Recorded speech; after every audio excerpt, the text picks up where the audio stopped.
Yo, what's happening, people? And welcome back to the Tiki Taka podcast, where you're going to hear hot takes, unbiased opinions, and hopefully have a couple laughs along the way. And if you're watching, you'll see that I'm not with Michael today.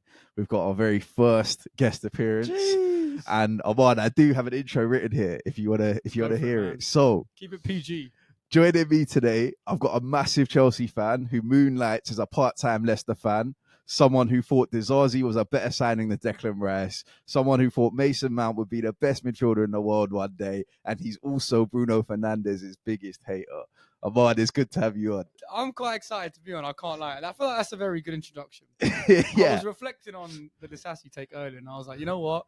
I'm going to stand on business with it. Yeah, I'm going to stick to it. fair. I'm going to stick to it. I feel Stand like on he's your underrated. takes. Stand on your takes. But Declan Rice has been immense. Declan's rise has been very immense. That game at Stamford Bridge, I feel like changed my opinion on him slightly. Yeah. But no, I'm excited to be here, man. I'm a big fan. Yeah. I know I'm not the biggest fan because I know Louis is in the audience today. So Louis, shout out Louis. But I'm excited to be here. Yeah, and Aman, you were actually in the away end at St James's Park. I was there for that game last week, and you were there on Sunday. I was one of the only sober fans there. Yeah, I'll go. But considering we've got Aman on, we've got a Chelsea fan, and we are going to start with Chelsea Brighton. This episode might run a bit differently. We're going to try and do a bit of a deep dive into Chelsea, see what's going on there, see how Aman feels about his club, where it is at the moment, how the Bowley era has been going. And then we'll talk about some of the other games. Obviously, there were some big games this weekend, and then maybe briefly touch on the rest of them. But starting on Chelsea, and obviously you did get a win on the weekend. We did. Feels good. We'll start win, there. Man. Yeah. You know what I was thinking? I was thinking this yesterday. I was like, I was in such a good mood last night, man. And I was like, I just don't feel this anymore. Yeah. I come back majority of games and lose. The last game I saw Chelsea win, I was saying to you, was Leicester away last year. Yeah. And even that, our season was going nowhere. So it didn't feel like it meant anything. Yeah. This weekend, I felt like that buzz of actually, I don't want to say we're back because we're not, but that buzz of actually you've won a meaningful game of football. Yeah. And I just, the last 2 years, all the big games we've had, I've gone to, we've lost. Yeah. FA Cup finals, Carabao Cup finals, all those Wembley games. It felt like a massive. Do you want to tell the crowd about your Wembley record? Yeah, my Wembley record is not good, boys. I can't lie. It was very good when I was younger, back in the Drogba days. Yeah. I think I've lost my last 5 Wembley games, which includes the COVID FA Cup final. I was there, one of 20,000. Yeah, when Chile scores at the end. Chile scores at the end, awfully ruled out. But yeah, it's not been good, man. And there's nothing worse than doing that Wembley way walk when you lose. Yeah. It's awful, isn't it? Yeah. I've never actually done it when Arsenal have lost, so fingers crossed. Fingers crossed we keep going. But yeah, on your point about obviously having that feeling, it was a tough game as well, especially after you go down to 10 men. I think Gallagher got the armband and got too much inspiration from Reece James. He's done this a few times, man. Like, I remember last year, Leicester at home, same thing. Got sent off first half and got battered out. But I think it was one of those games where it almost gave us the impetus we needed to sort our shit out because there's just been so much nonsense around the club at the moment this year. Like, the way we close out games, the way we're dropping points, the lineups we're playing. So I think it almost forced us into action slightly. And I don't really think there was any point during that game where I felt we'd lose. I thought we might draw it at the end, but I never felt like we were going to lose it. So I think there was something for us there about actually digging in, grinding and playing sensible football. And at half time, I said to myself, if we can just get one counter and play on the break, which we like to do, and we've struggled to do at home because teams come back and they sit back against us, we can score. And obviously, a little bit lucky with the penalty, but it came off. And I think this is the thing that we need to learn how to do a bit better is actually, when you have those moments, seizing them. Yeah. The issue I'm having, and I thought this in the first half, is that I never watch us with the ball and think we're going to score. Yeah. And I said this to my uncle on Sunday. I said, have you seen a Chelsea goal this season, maybe outside the Burnley game, where you thought that was a really nice piece of play, or that was something sustainable, or that could happen again? So I watched you lot on the weekend, and I saw the goals you scored, and I could see you doing it again. Yeah. I watched City on the weekend. I saw the goals they scored. Yeah. And if you look at the 3 goals we scored on Sunday, they're not happening again. You scored some nice goals against Man City. Yeah, the City game actually. There was some nice bits of play in there. The City game maybe. I think, obviously that was a good result to win on the weekend. And like I said, I've been there with Arsenal when you just think, I don't know how we're going to score. And it is a dark, me and Michael have said it before, it's a dark place to be. But away from the game and Chelsea on the whole, and I've been quite defensive of Chelsea. I've backed them quite a bit on this pod because obviously I have my stocks in Pochettino. I did say at one point that I sold him a dream of Pochettino. Yeah, I'm... But yeah, where do you think the underperformance because I guess you would say it's an underperform. But again, that win on Sunday, I think you're well in the top 4 race. Like if you do beat Man United on Wednesday, and we will do a bit of a preview for that game, you're 2 points behind them, and nothing's over yet. Nothing's decided yet. It's still early doors. You know what? It's an interesting one, right? And I'm trying to be more logical with football. I feel like I've got this. There's this era at the moment. I was saying to someone yesterday, football Twitter, all these takes. There's so much nonsense in the game. So I'm trying to be objective, and I do really appreciate that. Let's trust the process. Yeah. So you lot always used to let's trust Arteta. Yeah. Let's trust the process. As Tuchel said 2 years ago in that interview when he left Chelsea, you can only trust the process if there's wins along the way. Yeah. So if I look back to the first few games of the season, you can trust the process, but you shouldn't play Ben Chilwell left wing. Yeah. You can trust the process, but your 2 forwards should not be Sterling and Jackson, and that's it. So there's an element of, I do think we've made progress, but you shouldn't just forget that we were handing away games at home for no reason. Yeah. I was there against Forest. Yeah. We lost that game for no reason. Brentford at home. Yeah. We lost that game for no reason. Yeah. So there's an element of, when you're playing at home, Pochettino isn't Tottenham. It's a proper football club now. You can't go in and the lights are on you all the time. Yeah. So you've got to bring it to those games. You lot went away at Brentford last week. Yeah. Similar sort of game, but you went for it slightly more than you scored. Yeah. We are inviting pressure onto ourselves. And if we lose a game, like the Villa game, where I actually thought we played quite well, got an unlucky red, I don't mind. When we're losing games to Forest at home with Chilwell left wing, when we're losing games to Brentford at home, when we're playing Disasi right back, and I think it was Colwell left back, maybe it was Cucurella, but just not going forward with the ball, that is an issue. Because if you take our results away from some of those smaller games, there's no reason we couldn't be in the top 4 right now. Yeah. There's no reason we couldn't have beaten Forest, maybe Brentford, and then West Ham away. Yeah. Yeah. So it's frustrating. It's really frustrating. I think on a couple of those games, and again, like you say, I completely agree. People, when you can't blindly say trust the process, and we'll talk about Man United and Erik ten Hag, and maybe people saying it blindly there. But I think, especially given this is Poch's first season, and there's a lot going on at the club, a massive turnover of players, a whole bunch of new players. Chelsea's performances in those games haven't been bad for the most part. Like the Brentford game, I watched the first half of that game, and I think Arsenal playing at home that same day, so I missed the set. But in the first half, he had so many chances. Yeah. I thought even if you go 1-0 up in that game, you might not win it because Brentford could hit you on a counter, a set piece, or whatever. But you probably come out with a draw. Well, that's the other thing I was saying to someone recently. It's not about winning every game. Yeah. But it's about at least getting a point in some of those home games. Yeah. If I think about Forest at home, we just set ourselves up for failure. I think that was Palmer's debut. But Jackson misses a sitter in that one. Jackson did miss a sitter with a few minutes to go. And that was the point where Palmer came on. He played Madueke. But there's just a lot of negativity. And even on Sunday, I think his hand was slightly forced. But when you're playing centre-backs at full-back, what it does is it makes the wingers very easy to isolate in 2-on-1s as a defensive side. So I think about the Brentford game, and the casual football fan will just say, oh, Chelsea with this, Chelsea with that. But actually, you gave Madueke his first start of the season. He's a lot of things, but he's a good one-on-one player. He can attack people. I think you said it last year. He can get past players. You're playing him with Disasi.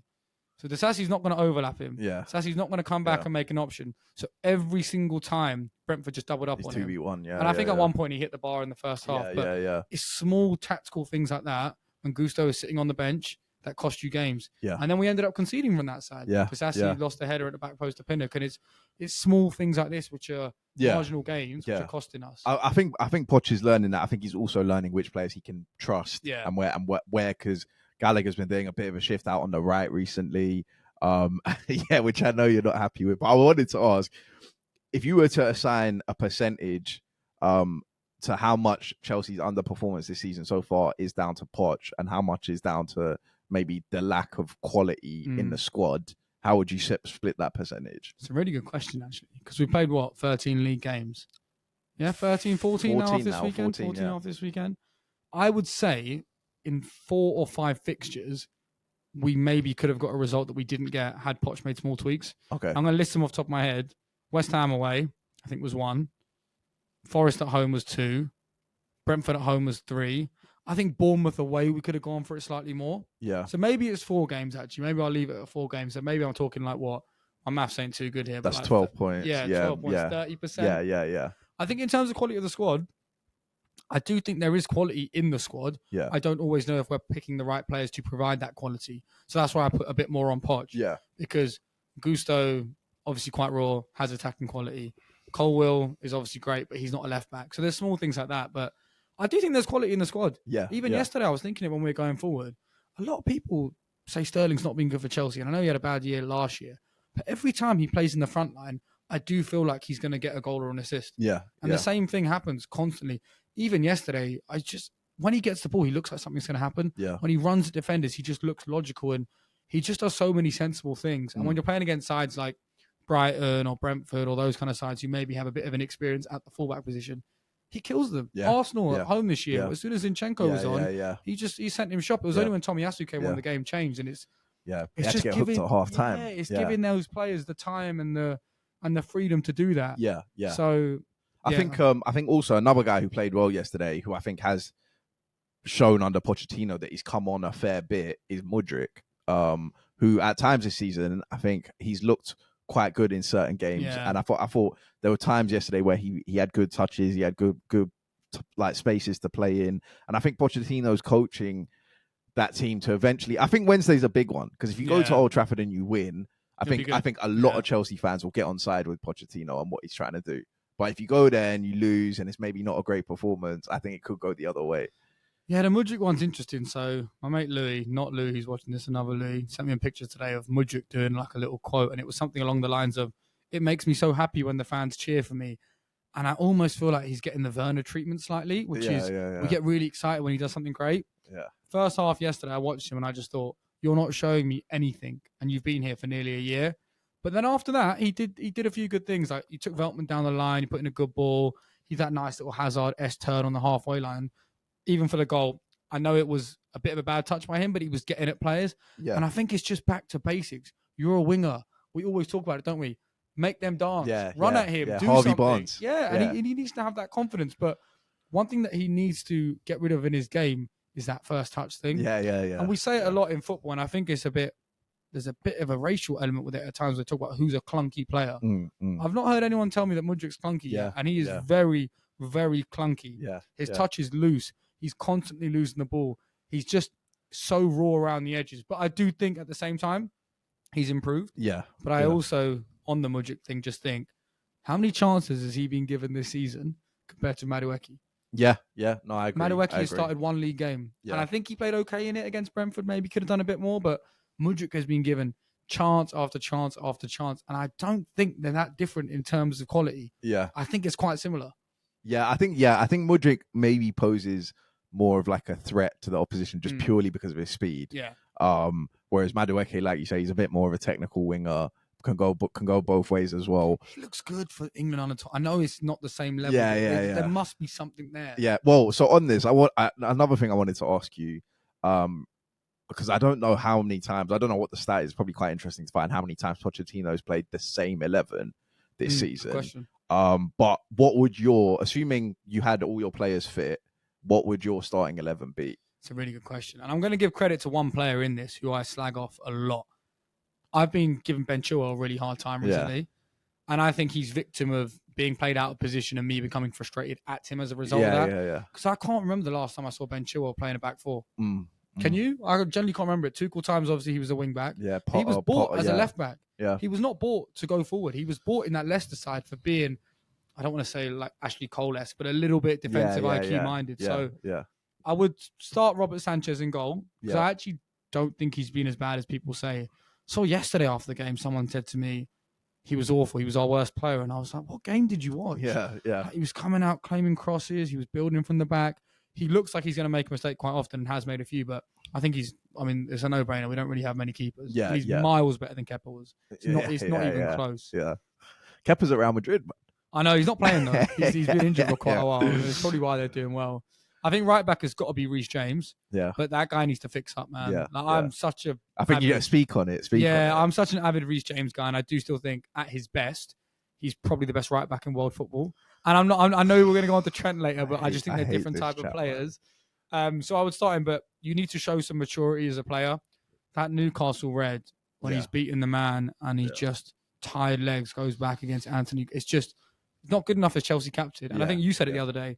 When you get injured that much, you cannot be missing games through red cards and suspensions. Yeah, you can't. It's just poor. It's just not on. But I think he's comfortably our best fullback. And I think also as a captain, I think that's something that he'll learn from. Yeah. He's only 24. as long as he makes sure that's like potentially his last red card, or he doesn't have one for a while, then he'll be all right. But I like Gusto. I like Gusto. I think Gusto is very solid. I think he's a good player. I think against Arsenal as well. I know the last goal, maybe he could have defended a bit better from that cross. Yeah. But I felt like he had Martinelli locked up for most of the game. Cucurella on the other side had Saka as well. They both got him and Cucurella. They both got that low center of gravity. They just kind of like they dig into you, they kick your heels and stuff like that. And I think Gusto's good going forward as well. Oh, his delivery's very good. Yeah, right and left foot. I know it was the Luton game, but I think he got 2 assists that game. It was just like nice cutbacks, nice bit of play. He seems to find the man quite well. So I'd still go James at right back. Yeah, that's fair. Yeah. And then where I struggle is I'm a bit caught here because I think if we're thinking longer term, we've got to start phasing Thiago Silva out. He's our best defender, just to be clear. I'm not having anyone say I'm not saying that. He's our best centre back. But at what point do we give time to the other players? Yeah. I think about Disasi. I didn't think he was going to be a good signing, to be clear. His record since he's come in when he started at centre back is quite good in terms of goals conceded. And I'm just thinking, I don't know if Colwell's ready yet. And I think there's this whole thing about 2 left-footed centre backs. Maybe it should be Badiashile and Disasi. Okay. And I'm not saying that's the best combo. I think the best combo is Badiashile and Thiago Silva. Yeah. But I think if you're actually thinking long-term, left foot, right foot centre-back pairing, both came from Monaco. I think they played there a decent amount together. I think that might need to be it for now. Okay. I do still also want to see at some point Colwell and Badiashile.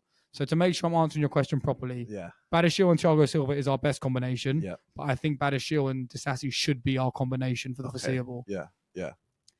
That's tough on Colwell. Yeah, it feels harsh. Because I do think, like you say, the 2 left back, centre back thing we haven't really seen that before. No, never. And Badiashile looks. I haven't said Tim Ream and Calvin Bassey. It's not been working with them. Exactly. You can see when Calvin Bassey gets it on his left foot, he looks vulnerable. They always want to play. They always play one side. Yeah. But I think I even said last season from up until Badiashile got injured that he looked pretty good. He's a Rolls Royce of a defender. No. We're not going that far. If you're going to take anything from today, I think he'll get to Gabriel's level within a year. I don't want to say he'll get to Saliba's level because I think there is, like, Saliba has the potential. Gabriel's been on Saliba's level this year. No, I think Saliba has that more I don't want to use he has the aura. Yes, he's got the aura. Yeah.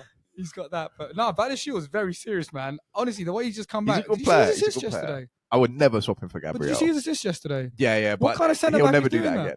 I think he could. An overhead kick assist for an Enzo header. And he just looks so composed when he gets the ball. Yeah. On the ball, he looks good. He's insane on the ball. I know people say Colwell's amazing on the ball, and he is. He's probably better than Badiashile. But Badiashile is so much better defensively now than Colwell that I think he has to be your left centre-back. Yeah. I saw something yesterday saying AC Milan were in for him on loan.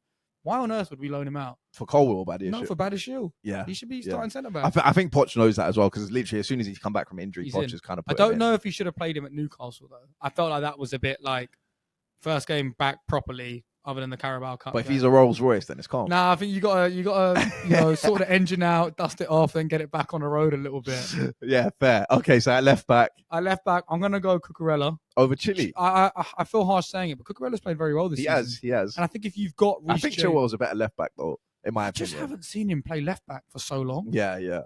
And I think there's something about Cucurella where he's got a very good range of pass. Neither of them cross enough. That's one of my biggest pet peeves of them both. But I think if you've got James on the other side, I'm going to just give it to Cucurella, but I'm not going to complain if someone says it should be Chilwell. Yeah, okay. And this is why I really struggle in midfield because... Yeah, this is going to be interesting. I think... So assuming Lavia's fit... I'm assuming everyone's fit. Yeah. So I'm going to play Lavia in the holding role. Okay.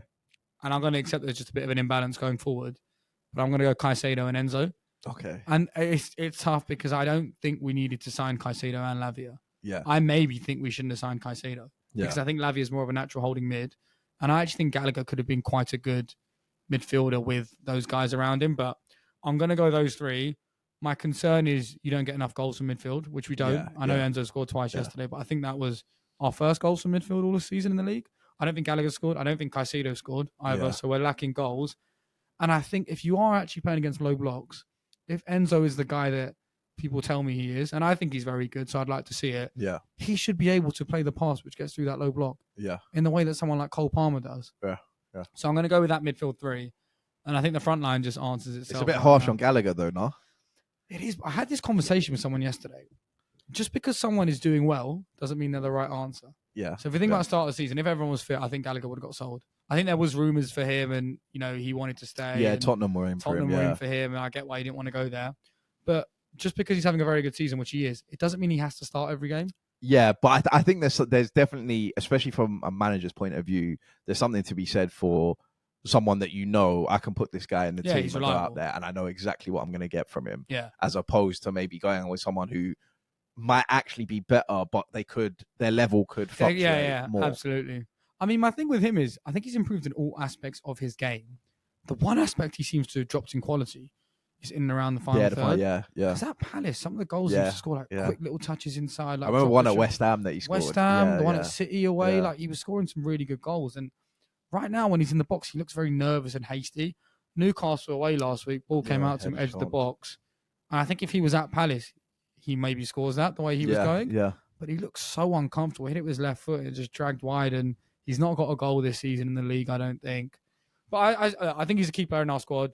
I think the red card for him could open up this weird possibility where, and I don't think we will do this, where we play Palmer as the furthest midfielder. Yeah. And then you go 10, 2 wingers. Yeah. I was wondering if you were going to do that. You know what? I saw a tweet earlier which was, don't gas up this Cole Palmer 10 thing because we all know it's going to be Ugochukwu. And I think it will be. I think it'll be Ugochukwu, Caicedo, and Enzo. I think away at Old Trafford, I think that's probably it's not the worst shout, to be fair. And then Palmer on the right, I would say in this starting 11 based on that.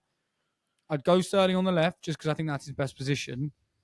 And then I'm really cool here because I've got so many Broja stocks, man. I know you love Broja. I think he's got such a high ceiling, but he's been injured so much. Yeah.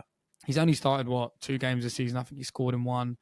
I think I have to give it to Jackson right now. Yeah, okay. And I think there's a lot being said on this guy, and I've probably been partial to it at times because some of his finishing's been awful, but he's 22 years old. He was playing in Senegal 3 years ago. If you look at all the top strikers that we've had in our generation, they've all been in the league for a long time when they get to that point of success. Yeah. He scored 6 league goals. He's got an assist. I think he's got 2 assists this season. I know the hat-trick against Spurs was a bit charity. 6 league goals. The inflation on that stat is crazy. There is a bit of inflation, but I think he could have scored more in other games. But even yesterday, I was watching him and I was like, your touch is good. Yeah. Your hold-up is good. He's doing these little flicks inside. He's making runs in behind. I'm just thinking, maybe he shouldn't be Chelsea's starting striker right now, right? Yeah. But he is. Yeah. And if I look at the other top 6 sides, Arsenal don't have a gunman up front. Yeah. Villa do, but they're not. I wouldn't call them a top 6 side yet. Liverpool don't. Also, I think Ollie Watkins calling him a gunman. I'm still not fully sold. Yeah. So there's that. So really, it's only City have Haaland. Spurs have Son. First season up front. I would count him. Yeah.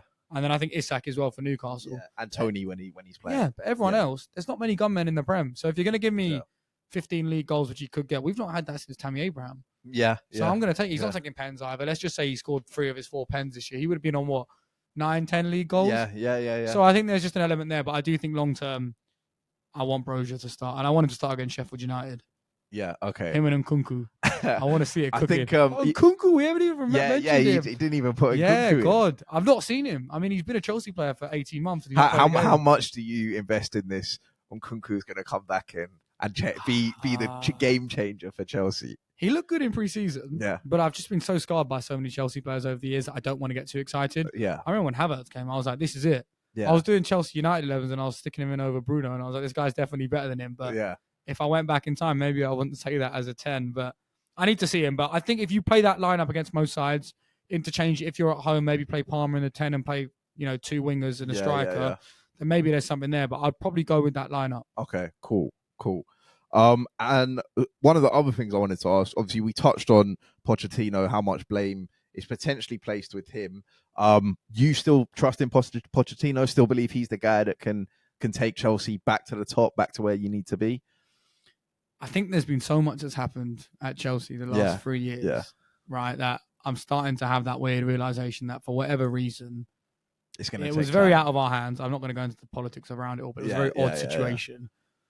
I just think it will take quite a while. Yeah. And I think it's such a unique circumstance in world football that if it happened to any club, they'd take a while. What I'm not sure of, and I heard someone say this today on a podcast, which was, it feels like we're not playing with our own money, we're playing with someone else's money, which is why the investments are quite loose. So I think when you think about Roman, he was playing with his own money, which maybe was why a lot of the spending was a bit wiser. Yeah, a bit more surefire. Boys, man, they're buying everyone they can find in Brazil. Yeah. It's like every other week we're linked to like David Caicedo from Rio de Janeiro, and it's like, who is this guy? Maybe he will be good. I don't know, but it's hard to. You've got David Washington on your bench. David Washington on the bench. He could have scored against Brentford. He could have had liftoff. But no, so I think we have to give him the season. Yeah. But I also think, let's say we lose to United on Wednesday. Let's say we drop points against Everton. Let's say Sheffield United take points off us. At what point do we go back to basics? I think bring Jose back third time. I would take it, Arman is Jose's biggest He fan. would not be, I'm telling you now, he would not be losing those games at home. He won't say a bad word about it. He will not be losing those games at home. I don't think he's the long-term choice right now. Yeah. But I'm just saying, if you got to look at the squad you have. Is Jose really going to come in and... He could keep some clean sheets with them boys. I think defensively you might do all right, but I think some of the young lads, Mudryk... to answer your question again, I'm sticking with him for now. I think there's someone there. I think he got a chip on his shoulder when he went to PSG. I think at Spurs he was at like young deer in headlights, like no pressure, you don't need to win anything. But they nearly won the league twice. Yeah. And again, like I said, we will talk about Man United and we will talk about Erik ten Hag, but there's at least like Man United will have a really bad performance, like they did on the weekend. And even United fans have said this. They'll see Ten Hag's interview afterwards, and he's still backing the team. He's still saying we've got good players. He's still saying they're resilient. After the Newcastle game, Pochettino came out and said that was unacceptable. Yeah. That's the worst performance of the season. We can't be doing that. And that at least tells you, like, okay, look, he's setting the standard here. He's probably given those players a bollocking after that result. And thought, this can't happen again. And you've bounced back this week with a win. And I don't think we played as bad in that 4-1 loss, as crazy as it sounds, as United did on the weekend. Yeah. I think United just have this way of getting through these games, playing awfully, but maybe only losing 1 or 2-0. Yeah. And they think that means they're a good side. Whereas I actually do think with us, there's probably a higher ceiling, despite us being like here right now and them. So you would rather be, because this is a common question thrown around it, you'd rather be in Chelsea's position than United's position. Camera. I would 100% rather be in Chelsea's position than United's position. 3 years ago, we won the Champions League, right? Yeah. Murph, I don't know if you're watching this, but I'm going to tell you to watch it after. And I got down and I whispered in his ear, I said, you will never experience this in your life again. Yeah. And I'm standing on it. I just don't think they're going to do it. So, yes, I'd 100% rather be in our position for so many reasons, from the investment in the squad to how our owners are. I'm not going to do the whole Glazers out. That's why United are bad. But there is a level of commitment that new owners have into a club. So, not even close. Much rather be a Chelsea fan than a United fan right now. Okay, cool. And we get to go to the games as well. Had to get that one in. But yeah, so overall, it seems like you're fairly positive about Pochettino. And like I said before, what do you think? Top 4 is the aim, right? So if Pochettino doesn't get top 4, how do you view the season? I can't see a position now where Chelsea get top 4. Just to be very clear. Okay. But top 4 was the aim. I still think Chelsea can get there. I just categorically cannot see a position where we build any consistency to get top 4. I am, however, expecting Villa to drop a bit. Yeah. I'm not sure on Newcastle. I know everyone else is really gassing them up, and I think they are a good side, but they've got a lot of injuries. So there's 2 spots there. Maybe we could get it through the 5th place thing. I know there's rumours of that this season, but mate, we're 10 points behind Villa. That's not sure. Yeah. And I had this conversation with Michael last week, and he was saying that he can't see Chelsea winning 4 games. Because I was saying if they somehow put together a streak and win 4 games in a row, that's going to look a lot different. You don't think Chelsea I'm with at Michael. Any point in the season, you don't think they'll win 4 games in a row? I think you're looking at it from an outside perspective, and I get it. Because I think I'm like this, and I'm like, maybe United might win 3 in a row. Maybe Arsenal win 3 in a row. Yeah, well, United won 5 out of 6 or whatever. So I can see it like that. With us, going to the games, watching the way we play, I just cannot see a position where we win 4 in a row. Okay. If I look at our next few games, I think we've got Everton away. United away, then Everton away, then Sheffield United at home. And then I want to say it's Wolves at home, or Wolves away, on the Christmas fixture. Can you see us winning those 4 games? Can you see us winning 3 of those 4 games? Yeah. I can't. I can. I really can't. I can't see us being United on Wednesday. It's a harsh reality. I can see Chelsea going there and beating United. I can see Chelsea going to Everton and beating Everton. And I can see you beating Shef U. And I think Wolves, you might lose that one. Yeah, see, the negative in me is thinking I can see us going to United and losing 2-0. I think you could easily get 2 wins in a draw. I would be so happy with that. Yeah. I think I said to you a few weeks ago I wanted 7 from 9 available. And I thought we were going to do it at Newcastle. But no, so I guess where I'm at with Chelsea is I'm very disheartened, but the few games we do win and the vibe it gives you, like even yesterday, especially after that 100th minute penalty decision, it just gives you so much joy when it happens. So I'm going to hold on for that. And people always say to me, why are you still going every week? Why are you paying for a season ticket? It's worth it, man. It's worth it even if you lose. It's just fun going. Yeah. And it can't, when you're a supporter of the of the club, to the level that we are, it's not a case of, oh, your team's bad, I can't go anymore. Yeah, it's just people just your mind just doesn't work like that. No. Whether they're shit or not, you're still gonna go. You're still gonna watch. Exactly. We'll be all right, man. In 3-4 years' time, we'll be back. Yeah, maybe back to top. Champions League winners 2026. But yeah, lastly on Chelsea, and then we will move it on. Obviously, they do go to Old Trafford on Wednesday. I think you might have briefly touched on it. You're not sure if you're going to win. If you had to give a score prediction, how you think the game might go. Because how badly do you want to be the team that puts the nail in the coffin for Eric Ten Hag? See, I want Ten Hag to end the job for the rest of his life. I want that man to retire at Old Trafford with a statue for doing absolutely nothing. It's a weird one because obviously I do want us Michael's not here, but you're still getting the Man United hate. Yeah, you're getting it either way. You're getting it either way, 100%. I would love to go and win that game, but I also think, and you might be forgetting this from the outside in, we do not beat top 6 sides anymore. We beat Spurs. I know there's a few weird things about it, but we don't beat top 6 sides. We played well against Arsenal. Played well, but we didn't win. Yeah, and I don't want this pity. Oh, you did really well against Arsenal. Well done. No, we should be winning that game. I left that game pissed off. Yeah, that's how it should be. Rightly so. And with United away, I think last year we went there back in the season. Everyone was like, got slapped. What was it, 4-1? Say something like that. Yeah, it's just not good enough. But that Lampard, that era of Lampard was. And it's going to be a different game this time. I'm definitely party to that Lampard era, getting gassed up for no reason. But I'd like to think was gassed. On potential, we should be able to go to United and take the game to them. Well, if I look at it and you set up with James, Thiago Silva, Badiashile, and Cucurella, that to me is pretty solid. Yeah, although Rashford could get, if he plays right wing, and I know he played awful last game, but anyone with a bit of pace can get a Cucurella. Yeah, but I just think the form Rashford's in right now. Look at the way Cucurella played against Saka. Yeah, true. And then I think, like you say, he might be forced to go. Like Ugo Chukwu is probably going to play, but Palmer will come back in presumably. Enzo's coming off the back of a brace. I think, and it's not like Man United have been leaking goals. It's true. No, I mean, look, if I wasn't a Chelsea fan, you asked me this question, I'd probably say, Chelsea would probably win that game on Wednesday. And I think most people would say that. But I am a Chelsea fan. Yeah. And I know what we do when we go away to Old Trafford at the moment. And I know what we do when we go away to Anfield. And when we go to the Etihad. And it's just not good enough. Yeah. And I just think there's something in this of, like, United seem to do this where they're playing really bad and they win that one game and it kind of keeps Ten Hag in there. I can see United win it. It's the same thing with Oli. Yeah. Do you remember we used to joke about when Oli's job is on the line? Yeah, he's amazing. He's best manager in the world when his job's on the line.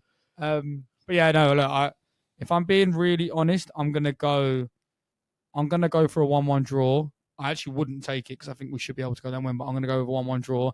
And I just think Mount's gonna do something. Yeah. Because he's just been too poor this season to not do anything. Yeah. And like, if I'm a Chelsea player, I would hate him. Yeah. And I think there's gonna be some fire in him. And he sometimes rises to that. He goes one or two ways. So, but again, I don't know if he's fit. He could have a bee in his bonnet in that game. He's not done anything. He's lost his place in the England squad. He's not scored a goal this season. United have been awful. Chelsea fans hate him. There's got to be something in him which is ignited to get up for that game. Yeah. And he could have been the best midfielder in world football had he stayed at Chelsea. But he's not. That one hurt him, man. That one really hurt the Cobham boy, the star boy from Cobham. Mount, if you're watching this year, you better not come back to the bridge this year because I'll be the second row. But we will move on from Chelsea. Obviously, any Chelsea fans that watch this, hope you enjoyed that. Are there any Chelsea fans who watch this other than? I think there's a couple. There's a couple. Yeah. So yeah, you can let us know in the comments whether you agree with what Amar's saying. Like, share, subscribe. Yeah, whether you think he's a bad Chelsea rep or would you agree with what he's saying and what else. But we'll move on to Arsenal versus Wolves at the Emirates, a 2-1 win. It should have been a lot easier than that. But what have you made of Arsenal this season? I was going to say, I like that you asked that question because what I didn't want to do was give you detailed breakdown because I was at the game, so I didn't watch the games as much detail as I would have liked. But I'm going to give you that overlooking thing. I said last year you were going to win the league. And part of it was that weird psychological thing I do where I set myself up for the worst scenario possible so that if it happens, I can say I saw it coming. Yeah. But this year, you're not playing very well, but you are winning games. And that, to me, is always the sign of a team who wins the league. So in terms of where I've seen you this year, I don't think you've been clinical enough. I think you're letting teams creep back into games. But equally, you're getting results. And your defensive record has been immaculate. Yeah. So I'm like, at what point do I start questioning it a bit more? I looked at your fixture list today, and because I do feel like every week when I look at who you're playing, it's like Sheffield United at home, Burnley at home, Wolves at home, and I'm like, when are the big fixtures coming out? So I do think there's something there about you still got to go to Anfield. Yeah. You still got to go to the Etihad. You got to play Chelsea again. You've not been to Old Trafford. Yeah. You got to go Spurs away. Yeah. You've done St James's Park. So there's a few games there. I think you got Villa away in a few weeks. On Saturday. So there we go. So then I think after that I'll have a more honest assessment. But right now, all I can say is you're getting the job done. Yeah. And that's all you can ask for in football. Yeah, yeah. And I agree. I think last year, obviously, Arsenal came flying out the blocks. They were playing the best football, most exciting. They were called the most exciting team. And like you say, this year, we haven't really seen that sort of fluid football at all, really. We saw glimpses. We've seen it in the Champions League, to be fair. Yeah, Champions League was good. But the Champions League, I mean it is. But the Champions League teams just they leave Saka and Martinelli 1-on-1 constantly, which no Premier League team does. But on the weekend was probably one of the first moments in a Premier League game, at least, where I thought, this football for that first like half an hour, we should have been 3 or 4-0 up. Jesus missed a sitter. Yeah. Trossard had a chance, but Martin Odegaard was back to his best. He was balling out. He's making things Odegaard tick. against Fodder is different gravy, man. Home against Fodder on a Sunday. Well, we've been through Odegaard's big game record. Yeah, we know. Didn't he score twice against you lot? He's a good player. The goals are very good as well. I just feel like there's something there about there will be a side who come to you like the way that Fulham did and get 2 goals. And then it's like, are you going to get a third? Yeah. Last year I would have said yes. This year I don't know so much. Well, those goals that we gave away in the Fulham game were so cheap. The Wolves goal we gave away, cheap again. There's something about Zinchenko. I wanted to talk about Zinchenko because a lot of Arsenal fans kind of almost had enough of him. Yeah. On Twitter, I'm in the boat where there's no doubt I can recognize what Zinchenko brings to this team, and it's very unique, especially with you spoken about Chelsea struggling to break down the low blocks. Zinchenko's so good at that. For it. But that wasn't the first mistake he made for the goal in that game. He probably made 3 or 4 other mistakes that could have led to a Wolves goal. And a lot of Arsenal fans are kind of thinking, how long is this guy got? Waiting for Yuri and Timber to come back because he's a guy who's good in possession. Yeah, post ACL though, it's so tough. I talk about this all the time. It's hard to come back into the side. But one fullback who has done it, who we'll talk about, Livramento, but we'll get on to that. Baller. But what are your thoughts on Zinchenko? Because you mentioned even in the Chelsea game. No, I think it's one of those where I appreciate the quality, and I've always said if you're playing smaller sides at home, the way the league's going now, you need to be playing individuals like that. Where I think he's coming unstuck is around that 80-minute mark, 75th minute mark. I wonder if I'm 2-0 up at home, I'm just taking him off. Yeah. I don't know if Ben White was in the squad, but I know Tomiyasu started right back, I think. Yeah. But I'm just thinking there, I'm playing Tomiyasu left back, and I'm playing White at right back if he's down. I'm just seeing the game out. Yeah. Because that error is always there. Yeah. Yeah. And I even back in the last season, those stupid huddles, man, against Southampton and stuff. It's like, no, don't huddle. Just mark your man. Just get the job done. And he's got to work on that as well. He's got to recognise when and where you play the ball. Yeah. And it's just a bit sloppy. So I think he's a quality player. I can definitely see value in a guy like him in the way that Trent does it for Liverpool, obviously at a lower level here. But, you know, you've got to time and place, man. And I don't think he always gets that. Yeah, I think Mikel Arteta would have made the change to bring on Ben White for Zinchenko, but Tomiyasu went down and had to come off. So I think he then had to leave Zinchenko on. And then obviously the mistake comes. But yeah, you're right. And Michael said it on this podcast early. He was like, I don't know if Zinchenko will ever be a 90-minute man. No. For Arsenal, unless we're losing the game and we need something then. But otherwise, I'll get him off. And it was frustrating to watch because Arsenal were cruising in that game. Second half, it was literally just death by possession. Yeah. And we had chances to score the third and we didn't take them, and it could have been costly. Trossard had one. Jesus had 2 chances. But and then when you do that, and then Wolves build the pressure, and then it's like a nervous last 10. Wolves play really good football. I know this is. You see Cunha's goal? Yeah. But he's actually started to pick up a little bit. Yeah. They've always been quite toothless, but I do think, and I didn't think he was going to do this, so credit to him. Gary O'Neill's got them playing some really nice football. Hwang's looking like a good player. Cunha has not got that quality sometimes in the final third, but can get goals. Yeah. You know, the way they're building out from midfield. I really like. I think is it Lamina? Lamina's been starting. Yeah. Lamina's been playing really well. Yeah. But there's loads of little players there. I'm like, Max Kilman's your guy as well. A good player as well. Ex-futsal guy. Yeah. So I see something there, and I quite like what they're doing. But and I think given that Lopetegui said this squad isn't good enough to compete at the start of the season, and was like, you're not getting me my players, threw a tantrum and left, and Gary O'Neill's come in and doing what he's doing. I think he only deserves praise for that. He deserves a lot of credit, and they've been really hard done by VAR recently. Yeah. That Fulham game was just awful. So no. But shout out Wolves. Yeah, and the only other Arsenal player I wanted to mention was Gabriel. I thought you were going to go Havertz.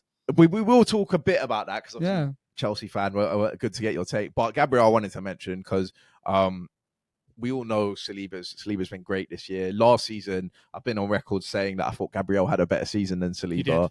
And I think, you agreed with me on that. I think and me and Michael have spoken about this. There's the hype around the new toy kind of thing. Saliba's come in, let's gas him Skin up. fade. Yeah, he's got the aura. I think Saliba was getting a bit of over-gas last year. Maybe Gabriel not enough. But this season, Saliba's been fairly faultless. But in the last couple of games, like Brentford away, Saliba's been making one or two mistakes here and there, and Gabriel's been mopping it up, and he's been superb. I think if you looked at them since Saliba's been in Arsenal's first team, so not when he was on loan and stuff, I don't think it's a question that Gabriel's been the better player. I think this season Saliba might just edge it. Over that whole period of time, I generally hand on heart believe Gabriel has been better in more of the games than Saliba. I think Saliba is probably a better player and is going to have a better career. But I think Gabriel just gets this hard time. Yeah, I don't. Me and Michael say this all the time. We're like, we don't understand how some opposition fans don't rate Gabriel. This is a harsh reality of world football these days, and Twitter and social media. He's got that dopey look on his face. Yeah, and he did have a bozo. He did. Yeah. He made mistakes. I think he's very reliable. Yeah. I was talking about Badashil earlier, and I think they're actually similar style of defender. I know the left foot thing helps as well, but just quite composed. Maybe don't always look the most natural in the way they do things, but look, that's something about partnership right now. It's probably the best in the league. Yeah, I mean, what do you make of that triangle, them two and Declan Rice in front? Well, the thing is, you've been on record as a Declan Rice hater. Yeah, I've been on record as a Rice hater, and I think when I saw him at Stamford Bridge in that first half playing left centre mid, I was like, mate, what are you doing? Yeah. But when he's playing holding, he is a good player. Yeah. And I think last year it was Partey, this year it's Rice. I do think Rice is probably a slight upgrade now in hindsight, both fitness wise and athleticism. But I think I was thinking on the ball, Partey's better than him. Yeah. Partey's better than him on the ball. But then Rice is just such an athlete. Yeah, I mean, the only reason Mikel Arteta can play Trossard and Odegaard it's because of Rice in front. Yeah, exactly. It's because away at Brentford, in a game where you think there's the high, Brentford are going to throw long balls in the box. It's because Declan Rice can sweep up that area like crazy. And right now, I don't want to go back to Chelsea, but I'm not. I think at the time I was like, no, we don't need Rice. And I still hope that we don't need him, depending on how Lavia does. He would have been a transformative guy. Man. Right now, I can't say Caicedo was a better signing. You just can't say it. So I'm just thinking, it may, in hindsight, maybe. I mean, he wanted Chelsea for a long time. He was. I think with Chelsea, obviously the Mason Mount thing as well. But I think in the summer, he obviously had Man City came in for him. I mean, can you imagine if he'd gone to Man City? You know what? Like where it just we would be right now. It would have been the Calvin Phillips thing all over again.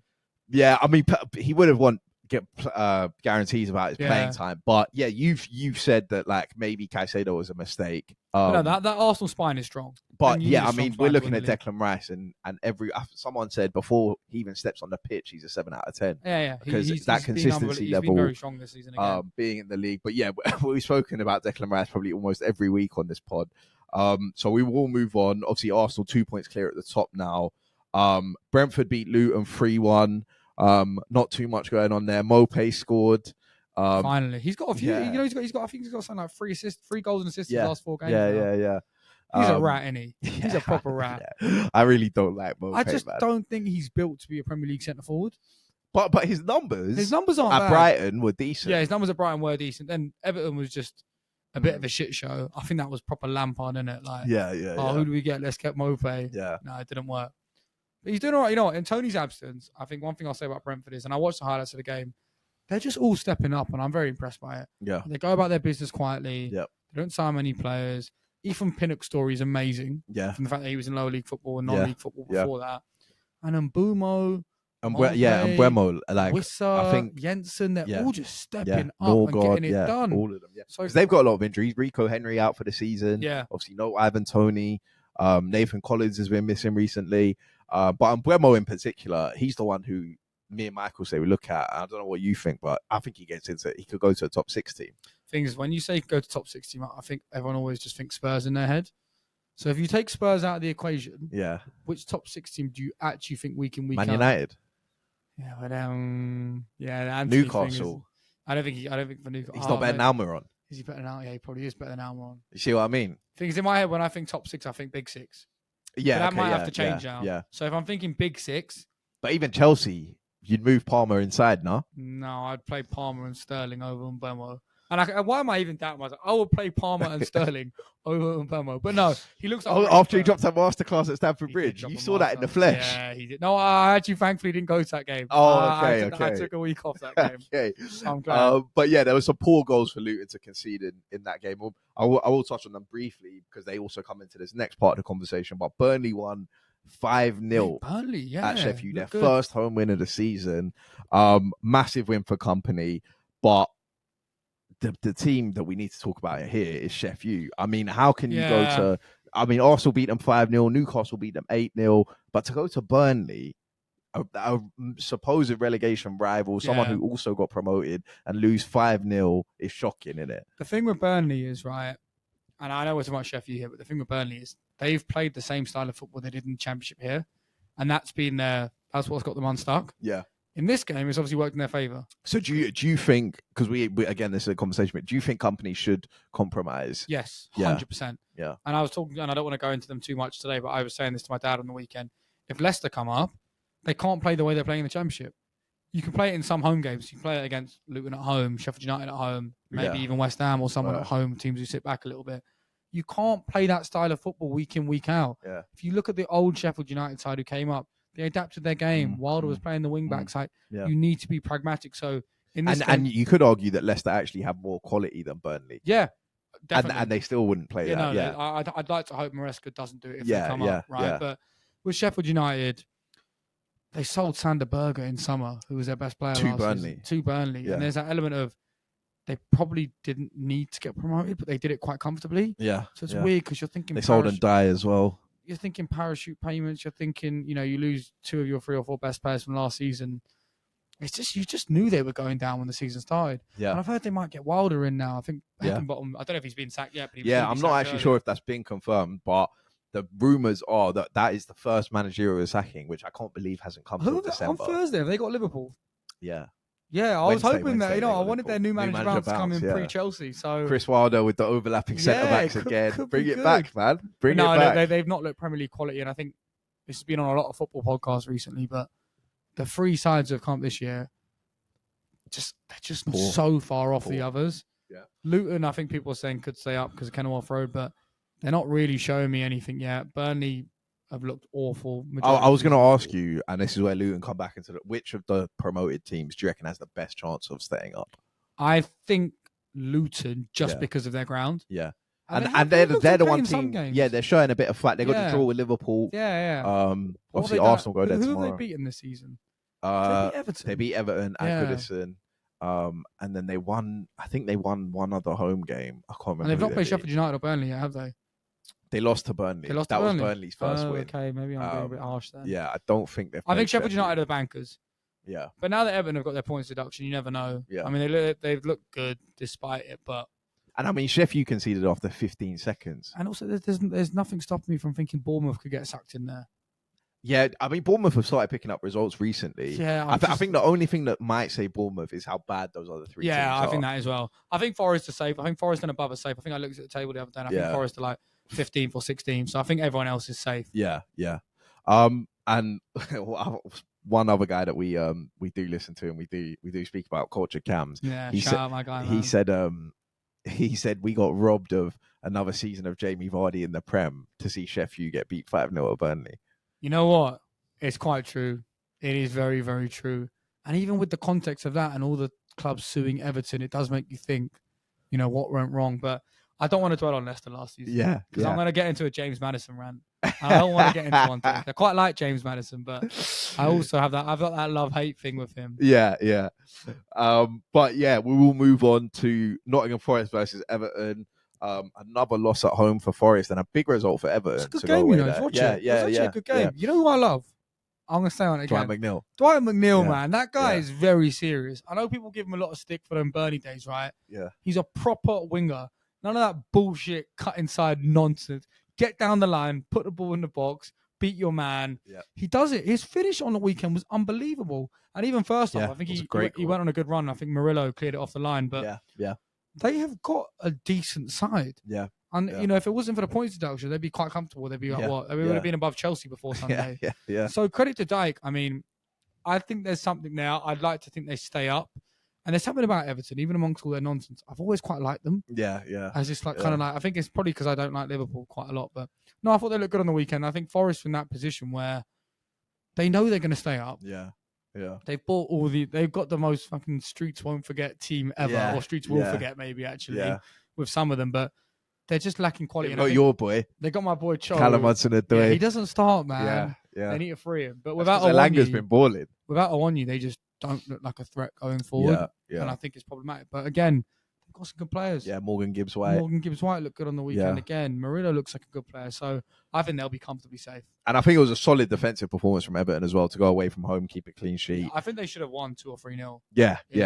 Good result for them. And like you say on McNeil, me and Michael have said this before when we spoke about Højlund and the fact that obviously he hasn't scored in the league yet. If Højlund was playing with McNeil and Harrison, just whipping balls in the box, I think he might bag. But because he's playing with Rashford and Anthony and these guys who aren't just going to beat their man and put it in the box, it's a different sort of game for him. I had this conversation about Højlund the other day. And I said to my mate, I think he's going to be a top centre forward.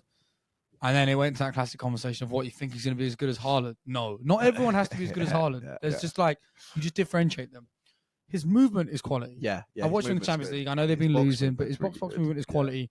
I've seen him make so many runs this season where no one has found him.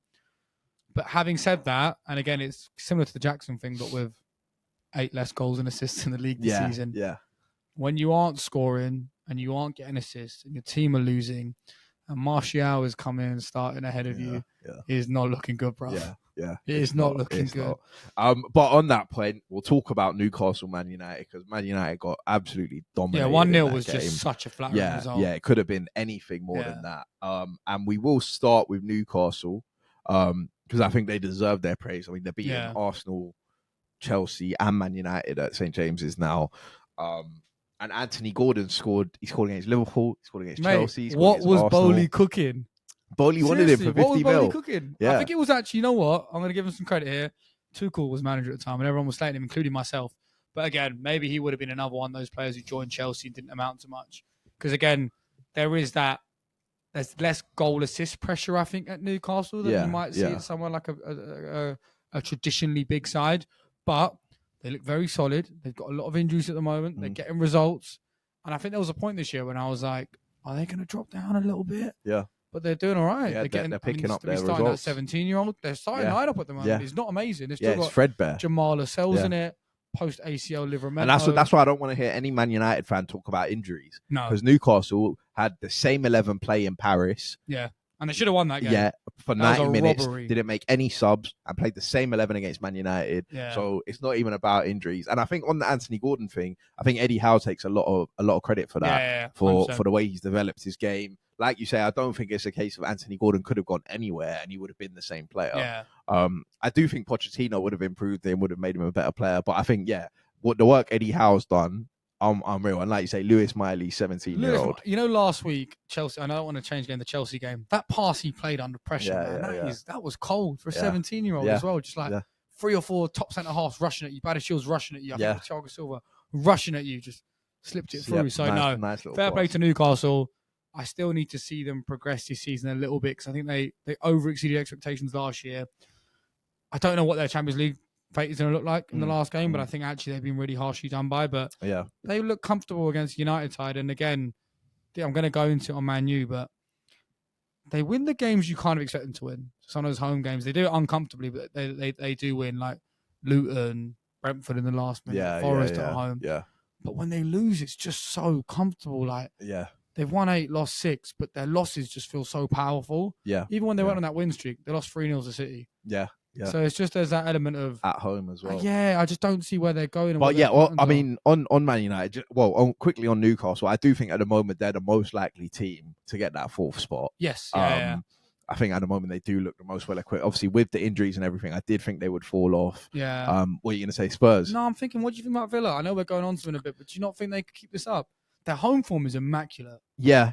And I mean, Villa this week play City on Wednesday and Arsenal on the weekend.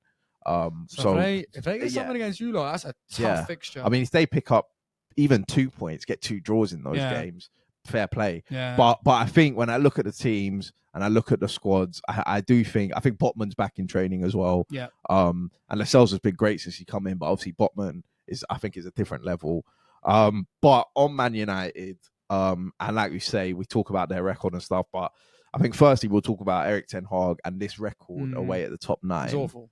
I've seen a lot of people speak about it. We have to talk about it. They haven't won away against the top 9 clubs since October 2021. Yeah, when they got Nuno sacked from Tottenham, when Oli went there. That was the last time they won against a top 9 club, which is a horrendous record for a club like Man United. Yeah. And it's not just top 6; we're doing top 9 here. I saw a stat the other day. Maybe it was a top 8 stat at the time, which was the last time they won away from home, Lingard and Ronaldo scored. Yeah, I saw that. It was around the same time as Spurs the West Ham game. Yeah. I think it just feels like, and I don't know, look, I'm not a United fan, so I can't comment. And if you are a United fan and you think it's going well, then fair play, get your head. Yeah, Murph, if you're watching and you want to come at Ahmad for something he said, let us know. We've got to make sure, if we're going to get anything from this episode, we've got to make sure Murph watches. Yeah, 100%. I'll leave that with you. Yeah, I'll chat to him after this, but there's that element of like you'll get these small wins and you'll feel happy with it. But I think Cam's put it amazingly the other day. He was just like, this just isn't sustainable. Yeah. Even if they win games, it's not sustainable. There's not that pattern of play. There's not that. I just don't see where they're going with it. And even this Garnacho thing, right? Garnacho's playing well. I get it. Why on earth are you not playing Rashford on the left? Yeah. Like he is. I know he's out of form, and I know he's not been good this season. He's one of the best in world football at cutting in from that side and shooting. He doesn't really have that much in his game other than that. From the left this season, he has been poor. You'd like to think he plays himself back into form. Whereas Garnacho is so raw, I feel like you could play Garnacho on the right and he'd still have an impact. Yeah, but I think Ten Hag's where I have some, and this is me not necessarily saying that these are my points of view, but just to play devil's advocate for the conversation.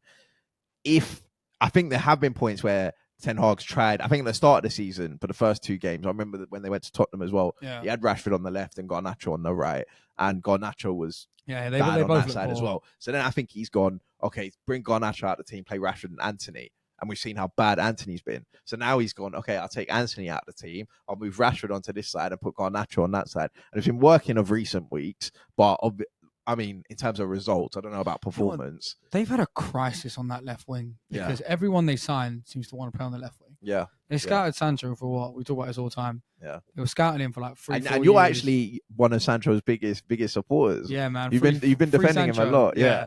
No, I think he probably... You still want him at Stamford Bridge? I wanted Sancho at that period to start making some NSG style music every time we scored. That would have been quite cold. Yeah. But I think he probably should have apologised by now and would be in the side. But they've just got this problem on the right because, like you say, they signed Anthony and I just can't see what's in his game at all. Like I've watched him a lot. I actually thought he played okay against Newcastle on the weekend. Yeah. When he came on. But I think Galatasaray, a lot of people were saying that was one of his better games. Gala. Yes, he played well against Gala. He got shown levels by Ziyech, so yeah. But that's that. So a special mention to Ziyech. We'll do MVP and rookie at the end. Maybe United should have signed him, that Ten Hag connection. But no, I think bigger story in United is as long as Ten Hag's in charge, and similar to the way that they were with Oli, I will never feel threatened.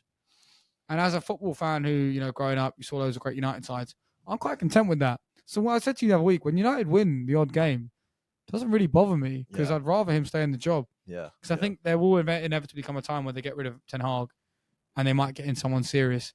And again, I'll say it. Yeah. If I'm a United fan, I'd much rather have Antonio Conte as my manager than Erik ten Hag. And I know he brings a lot of chaos, but I'd rather have... I don't think you'll have a single Man United fan agree with you. I'd rather have a season or 2 of Conte chaos than this constant mediocrity. Constant. Okay, explain why or where you think Conte would get more from this group of Man United players than Erik ten Hag. Conte at Spurs Did he get top 4? He got top 4 in his first season, right? Yeah, beat our Arsenal. In his second season, where was he when he left the club? They were in the top 4. They were in the top 4. Yeah. He just didn't want to be there. But Spurs fans will tell you. Bat's probably Spurs told fans, you. yeah, Bat will tell me how great they are when they lose 4-1 to Chelsea. So, like, I don't want to hear from Spurs fans. Like, even when Mourinho was there, Mourinho would have won the Carabao. They didn't like him. Yeah, he would have. Yeah. I don't know what Spurs fans want. Like, so that's just another question. If Conte came in, I guarantee you he'd have Luke Shaw flying on that left wing-back position. He'd somehow turn AWB into the best right centre-back in the league. Yeah, He's just got a way of getting the most out of players, even if for a short period of time, which I don't think Ten Hag can do. Yeah. I think he did a good job at Ajax. I don't want to do any revisionism. I think he did a good job. Dutch league's not like the Bundesliga where you win it every year. It changes. Mm-hmm. But it just hasn't worked at United. Yeah. And until they realise that, and I think it might come in the next few weeks when they've got that Bayern-Liverpool double week. Yeah. I think it might be the nail in the coffin. If Liverpool go and beat them like 6 or 7, like we could very easily happen. Happens all the time. Yeah. So and that's why I think if they lose to you lot, when those fixtures come around the following week, the pressure's just building and building and building. How much would you love it if they beat Bayern and then the other result didn't go their way? And they still go I think it'd be the most beautiful thing ever. I want to see them in the Europa League again, and I want to somehow see Sevilla get in Europa League again through your group and knock them out in the semis. That would just be the most magical thing of all time. You know there could be 5 Premier League teams in the Europa League. Prem's not that good, man. That's a conversation for another day. What, 5 teams in Prem's Europe? Overhyped. Prem is overhyped. Well, we'll see, innit? If we get top 5, I think that's I think Villa will win Conference proof. League, though. On that European shout, I think Villa will win the Conference League. Yeah, Unai Emery can get it done. He'll get it done. But yeah, one other person, Martial got a lot of stick. I think people know my thoughts on Martial, but Marcus Rashford, a lot of people talking about his performance, the lack of energy. Culture camps did a thing of like, does playing on the right make you have a bad touch? Does it stop you from tracking back? That's a good point, actually. And even Jamie Carragher yesterday was saying, you're like the academy grad. He was saying that for most of the time for Gary Neville, Paul Scholes, Rangis, whoever it was at Man United, the team was performing well. So it was a bit easier to kind of be the local lad coming through. But for him and maybe Steven Gerrard at Liverpool, whenever it was going bad, it's almost on you guys. It's on you. To pull the other guys up to your level. And obviously they gave Marcus Rashford that big contract in the summer. They gave him the keys. They made him the face of the club. And gave him a max. For him to turn up with the performance he's turning out with, when you look at him as someone who should know what it means to play for Man United, should really like kind of be the supporters player on the pitch sort of thing. How much do you think his performance levels are a factor in what's going on here? I think there's an element of if you make anyone like the guy, unless they're top draw, like an Mbappe or a Haaland or like Hazard. Like, kind of guys. It's so difficult to be that person. And I just think if I was Rashford and I was at another club and I was at like a Bayern or obviously it would never happen, a City, I don't think he'd be feeling the same pressure. And I think he'd find a way to score goals in games where he's not playing that well.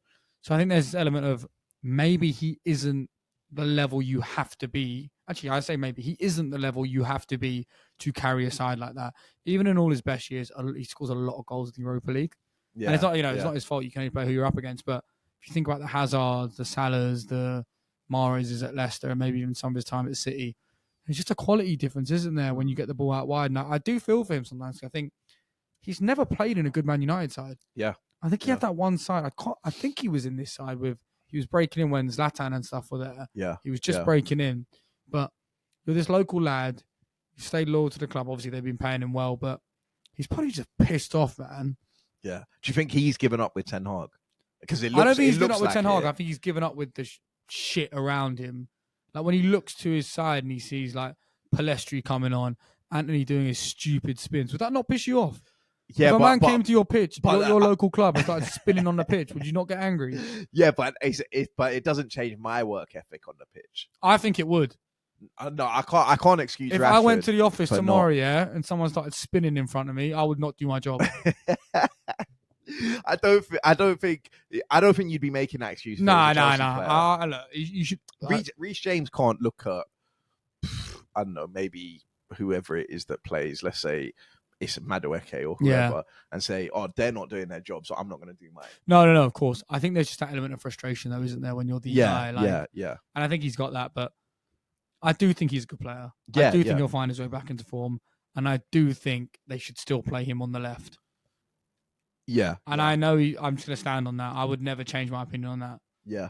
And I think just lastly on this, obviously that was a bad performance from Man United. I think a lot of Man United fans are kind of at a point now where they're accepting that maybe this season is going to be tough. Yeah, it's going to be tough, and top 4 is looking a bit sticky at the minute. No, but they're only 4 signings away from competing, aren't they? 4 signings. Yeah.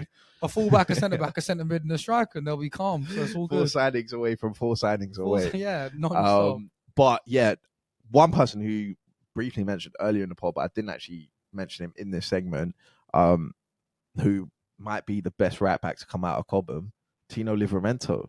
Yeah, he's looking really good, man. See, I remember when we sold him. Playing at left back as well, balling. You know, he was a Cobham Academy Graduate of the Year. Yeah, and the record of players who have got that award has been very high. I think Lewis Hall was also one. I know he's not having the best time at the moment, but I think Mount won it. I think James has won it one year. Yeah. Livramento's another one on that list. Like, you are destined for a pretty decent career. Yeah. I think what's a bit of a shame was at the time, he left because Lamptey and James were in front of him, which makes sense in a way. But he was convinced by the club to try and stay. So they wanted to loan him out. He didn't want to go loaned out. And you look at it now and you think, he's playing left back anyway, man. Yeah.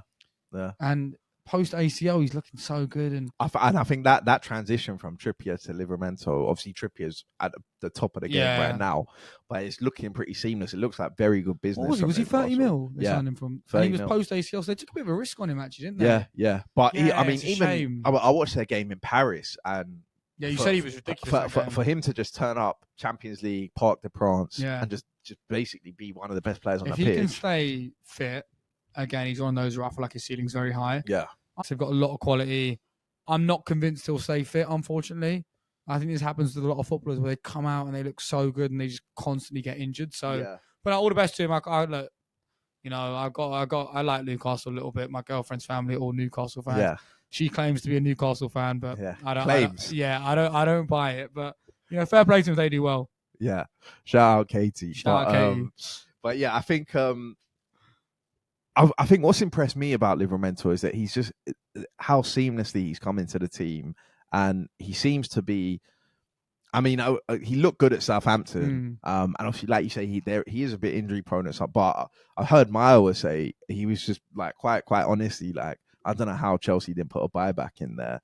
But I guess with the amount of like talents that you get out of Cobham, there's so much we get out of it. You're bound to get some wrong, right? With some that you sell, and also not many people would have taken that risk on him post ACL. Newcastle took the risk, fair play. I mean, I'm thinking about it now, long term England side as well. If you can play both sides, as Trippier ages, does he play left back for England?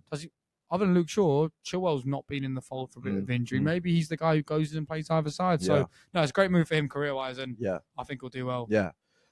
Just wanted to give him his props. But we'll move on from that game to Bournemouth versus Aston Villa. Man, there were some good games on the weekend. Yeah, there were, especially on Sunday. Yeah. But 2-2 in that game. Bournemouth, like you say, when you talk about Chelsea, you don't have to win every game, but pick up points. Yeah. Bournemouth have been doing that in the last couple of weeks. Solanke, another Cobham graduate. Another one. So many of them. I'm all right with us getting rid of Solanke, just to be clear. Yeah. But he's 7 goals in the Premier League season so far. He's got more than James. He's been balling. He's found his form a bit. I'm quite happy for him, man, because he made that weird move to Liverpool, and I was a bit like, what are you doing? But I kind of got it, because at the time we weren't playing, I keep saying graduates, academy players. We weren't playing academy players. But now he went Liverpool, it didn't work out. He went Bournemouth, he kept bagging the Championship. He's finally doing it in the Prem. Yeah. So I'm quite happy for him, man. I quite like Bournemouth as well. I think Iriola, everyone thought was going to get sacked quite early on. I think he deserves some praise. Yeah, I think he's turned it around. I know I was saying they could get sucked back in it, but maybe he does deserve some praise. But they spent money though, man. They've been spending money the last few years. So there is a level of, when do you elevate from being Bournemouth-esque to a bit more like Palace-esque and go into that lower mid-table category. But maybe it will come. Yeah. But I think on that game, I will admit it was the one game this weekend I didn't watch. I saw the results flying in when I was at the bridge, and I saw Villa equalise last minute. And again, fair play to Villa, because they've not been great away from home this season. Yeah. If you want to stay in that top 4 race, you've got to pick up results, and you've got to pick up points. And I think they stay 4th after that result. Bailey scored a really good goal in that game. He's quite good. Yeah. Bailey, he's not fully taken off yet, and I know they got Diaby who's better than him, but he has got quality when he comes in. In the recent 2 or 3 games, Bailey's been out. I think he's been starting over Diaby. Yeah. And he's been playing well. And Watkins, the striker on the other team, eight Premier League goals this season. We spoke earlier about gunmen in the league. I don't know if he's that level. No, but he's been bagging for a while. Yeah. And just on Bailey, it is good seeing so many Jamaican footballers now. Yeah. I think Damari Gray switched to allegiances. Yeah. Wes Morgan did it a while ago. Antonio, I think that's what the side they've got. Like, it's quite nice to see it all coming through. But yeah, we'll move on from that game to, obviously, we already spoke about Chelsea. Liverpool versus Fulham. Yeah, and you know what? It's weird this one's so low down the list because it doesn't feel like it was a madness, but it was. I watched the goals today and I was like, every single goal Liverpool scored was a screamer. Yeah, great goal. And I mean, look, Liverpool don't drop points at Anfield. Man, Liverpool are kind of scaring me a little bit. They just don't drop points at Anfield. First game of the season, I was like, yeah, these men aren't serious. They transitioned their whole midfield. They keep going. Diaz is back now. Obviously, I know he had his stuff going on. Nunez, I know everyone gives him a lot of shit. He's still kind of doing his thing and at least causing... He causes a problem. He should have scored on the weekend. I felt a bit sorry for him. He was a bit unlucky. But, like, how many teams can you remember scoring 4 screamers in a game? Yeah. I'll say like this. Yeah. Arsenal, maybe. I know you guys can shoot from outside the box. I can't think of any Chelsea player who scores any of those goals. Yeah, I mean, McAllister's goal was ridiculous. Special. And it's like, they just find a way to win games. Yeah. Salah looked nervous, though. I know he wanted that 200, but he looked nervous at the end. Yeah, because Salah had a couple chances to score that he maybe should have taken. But yeah, I think the guy we need to talk on in this game is Trent, man. Yeah, but you know what? I was watching He's just a match winner from right back. Yeah, he should have got 2. I mean, it kind of was 2 goals, wasn't it? I know. I'm giving him that first one. Yeah, I don't know about my blackjack though. I'm thinking I need goals for him, but Cams has been talking about him a lot recently. You know what? We might have to. I might send this to Maya after the pod because we've been shouting them out quite a bit. Yeah, and I know he likes a little DM here and there, but I just think he's just got this X factor where I know he's poor defensively, and I give him so much stick for it, but he is playing in that Zinchenko style role where he's not really needing to play at right back. Different matter when it's for England because it's a different team. I get that, but he is winning so many games from his position, and it is that classic time of the season where one guy is doing it a few weeks in a row and everyone's going nuts. Yeah. And it doesn't help that Reece James got red carded last week, and like everyone's talking, but the guy's just got undeniable quality. Yeah, I think that season when Liverpool first won the league, I said it was the best fullback season I've ever seen, and then he just dropped off a bit of a cliff. But they found a way to get him as free as possible, and right now it is working. And for a side who are playing this Endo guy, defensive mid, who's quite new, McAllister, who's not had a great season. Szoboszlai, who was in his first year. They're doing so well. Yeah. I am skeptical of how long it will last, and similarly to the way I looked at your fixtures, I looked at theirs, and they've got tough ones coming up. But equally, every year Salah starts very well, and it usually transitions out to Mane in the past.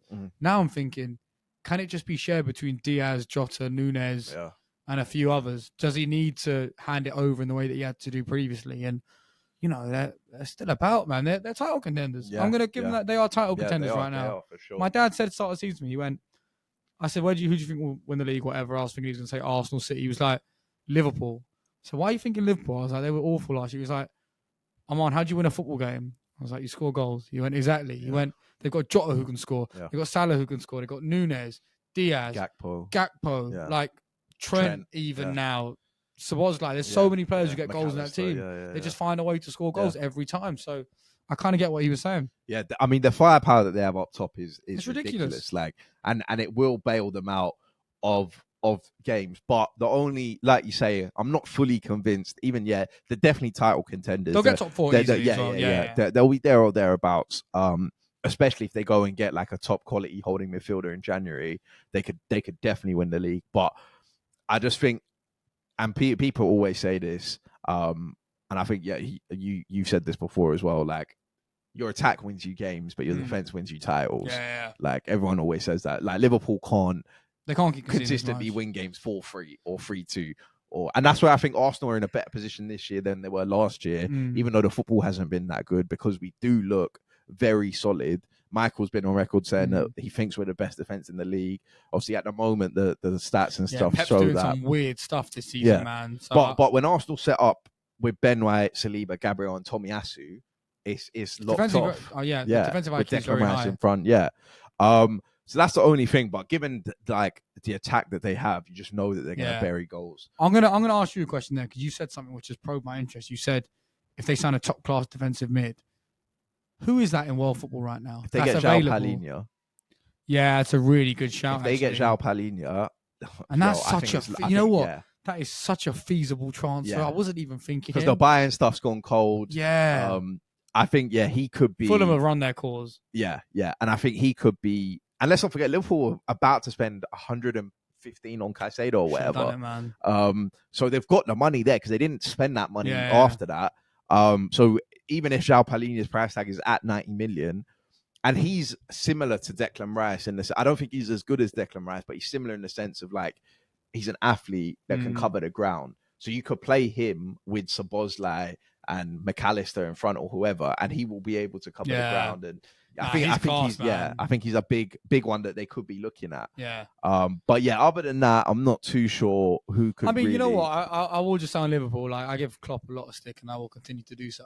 Yeah. I didn't think he was going to recover in this way. Yeah. So if they can sustain this, they might fall off. So I'm not going to say but if they can sustain this, then you get the highest praise of all. You get my ratings, Jurgen. And I'll give you that for life. And I know that means a lot to you. So, fair play for him for turning it around. But we'll see how the season goes. Long way to go. Yeah. They might win Europa as well. Yeah. I think they're probably the should win Europa, right? Yeah. You kind of forget they're in it. It'd be interesting, as you say, if Newcastle and Man United. Give me a Liverpool-West Ham final, man. That'd be cold. But, Liverpool second now, 2 points behind Arsenal. Obviously gone above Man City after they dropped points. But we'll move on. West Ham Palace, 1-1. Not too much going on in this game. What a mediocre fixture. What a mediocre fixture. Kudus though, scoring goals. I saw Cam say all the Ajax products that Ten Hag went and bought, and he didn't think Kudus. He spent 100 million on Anthony, and he didn't get. You can't have two high top fades in one team. I think that's the rule, isn't it? I think that's the rule. No, it's true. And to be fair, Kudus could have gone to Man United. We know Man United is a graveyard for players' careers, so he could have been dead there. But he's been balling at West Ham. He has, and I think West Ham are in that transition again, where obviously Conference League was massive for them to win, but Europa League's a really hard competition. It takes its toll on you. I think Leicester had it. I think they already qualified top of the group. They've done all right, yeah. But I think it's impacting their league form. But I will say, it really looked like Moyes might be on his way out this summer, weirdly. There was a weird vibe around him, even though he won the Conference League. And I think fair play to him for getting them still in a decent position. I know they've dropped a few points recently, but I think they're ninth in the league. They're above us. Well, I mean, everyone's above us, to be honest. But they are ninth in the league. And I don't know. And even Palace, I've been kind of impressed with them in a weird way. They've had a lot of injuries this season. And I know they do the same thing every year. And it would be quite dull being a Palace fan, but I think they've been on a poor run recently. Yeah. I think they lost to Luton. I mean, this Hodgson experiment is... Come on, at what point do they You were all for it, though. I was all for it in summer, but I just think his health issues, man. I feel kind of sorry for the guy. Yeah. And at what point do they get the younger manager who actually works? I thought Vieira was going to be the one, but that didn't work. Now I'm thinking Graham Potter feels like the right guy for them, doesn't he? Yeah, I know him. I know them and Brighton have that weird rivalry, but no, I think they'll both have decent seasons. Again, this is the issue with the whole Luton, Bournemouth, Sheffield United. Luton, Burnley, Sheffield United thing. There's no pressure. There's no pressure to get relegated. So like, West Ham can kind of just have a free run at Europa League. Yeah. You know, you never know. You win that, suddenly you're in the Champions League. Yeah. And it's like, and I don't think in the Champions League group stages there are a lot of sides who have had a decent season and then very poor the next. It's not unfeasible to think that West Ham end up in one of those groups with like PSV, Sevilla-esque, or a Girona maybe next season, and you know, take them to Olympic Stadium, and I could see them beating them. Yeah. But that's a very long way off. But no, fair play to them both. Decent sides, not going to amount to much this season. Yeah. I would agree. I think West Ham might be able to get Europe again. Yeah.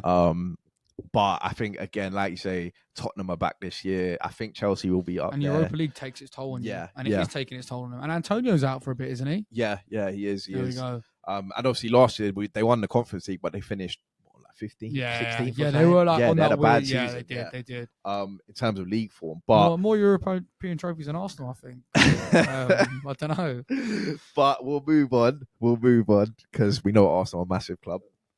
To Man City versus Tottenham. Wow, big game. Fucking talk about a climax. Yeah, and, big game and last. Tottenham winning 3-3 at the Etihad. Big 3-3 win. Massive win for them.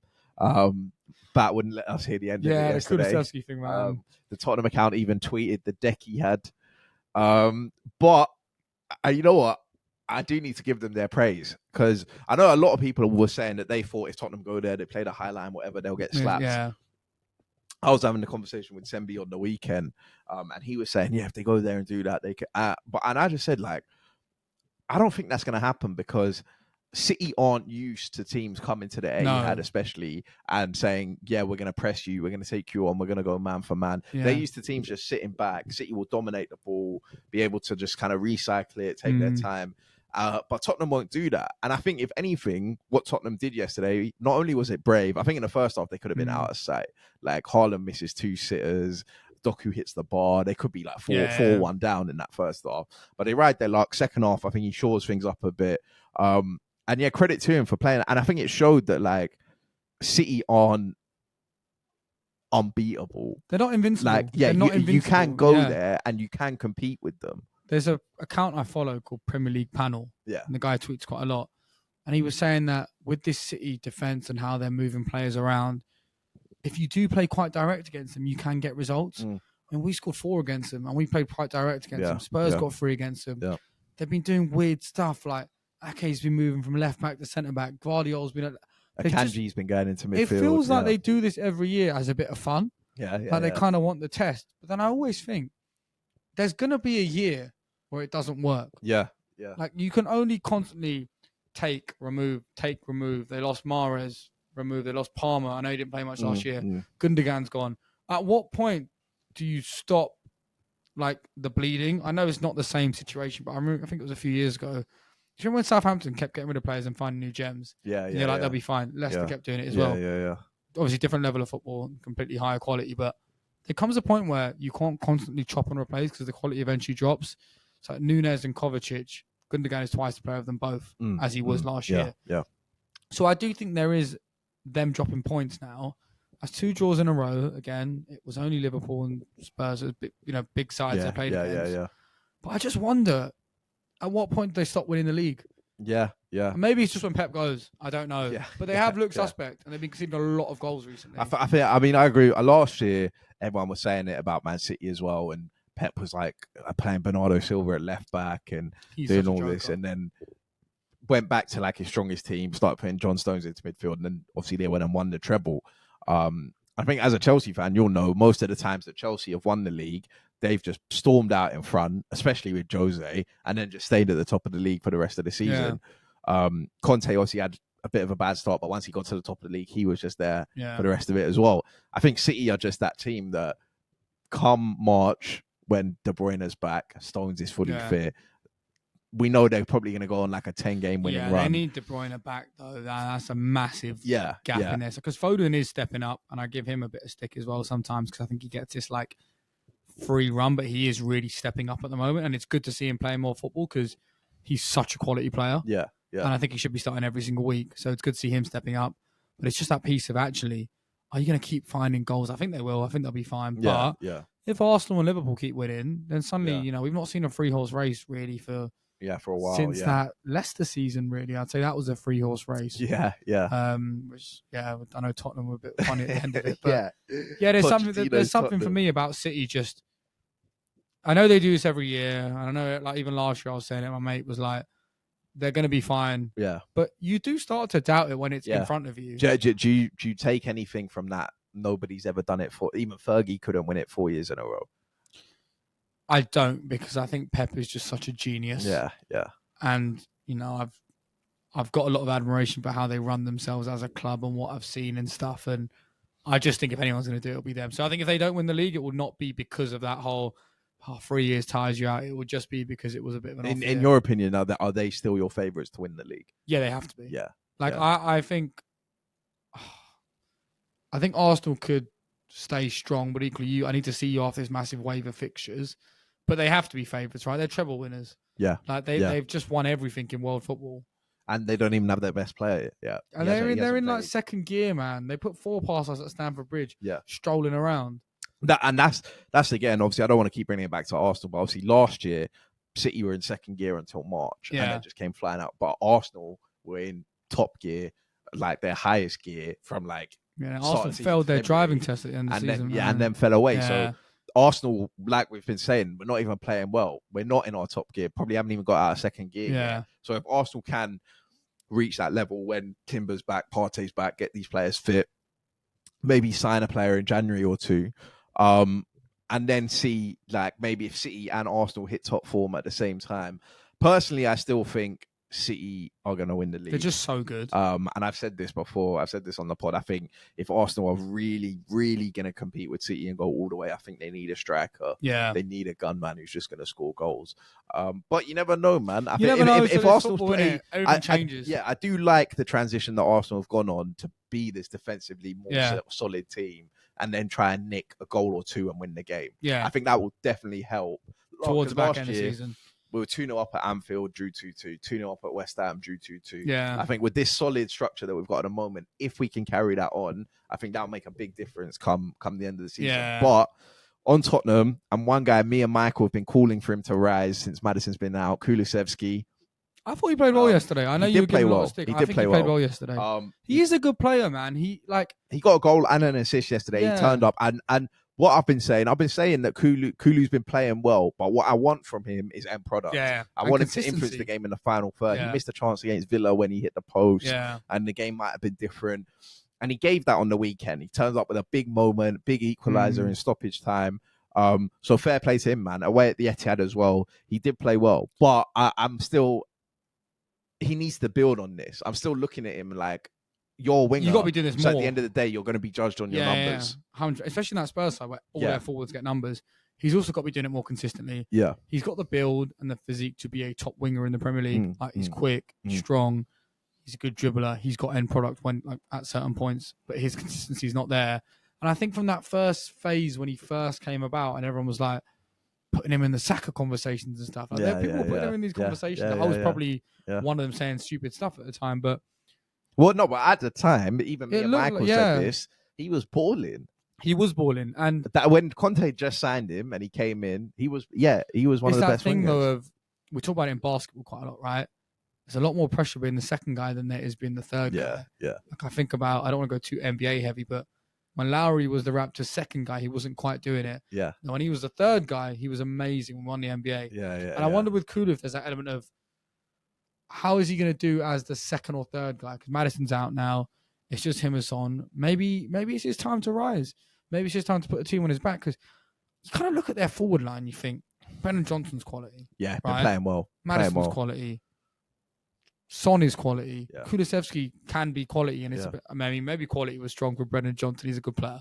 But it's like, there is quality in those positions that you think, you guys should be doing something now. And they've got this whole like, we're Spurs and we're fun and we're amazing and come on, Ange. It's just step up, man. Like count yourself as a big team. Be pissed off that you've lost 3 games in a row, even with a couple injuries. Yeah, but that's not who Spurs are. That's not what they do, man. That's that Poch mentality. But anything you want to say on James Maddison? Obviously, I know what your thoughts on James Maddison. If Leicester fans will know that James Maddison penalty against Everton. I know your thoughts about Maddison. James Maddison's is like a toxic ex-girlfriend for me. Like that love-hate relationship. Like keep going back and then she sacks you off and then you go back and then you sack her off. And I think James Maddison is absolutely quality. Yeah. But when he's bad, he is so bad, man. Like I just will never forget those last 8 games at Leicester. Yeah. That penalty against Everton. And then the way, I know obviously you would, but the way he just left the club. Yeah. And he keeps doing little things to try and like say sorry. Yeah. So he keeps putting on his story that he's watching the Leicester games. Yeah. That's all well and good. Every interview, he's like, I wish I could have done more. Yeah, I wish I could have done more, you know, like all that, the JM10 Arena and all that. But no, I think he is quality and I'm glad to see him shining. I really do think Chelsea should have tried to sign him in hindsight. Yeah. I know we had that weird. Yeah, I was surprised. Newcastle as well. Yeah. I was surprised that those Spurs feels like the right club. Yeah, for you him, said it was though. very Spursy. He's quite Spursy in a weird way because yeah.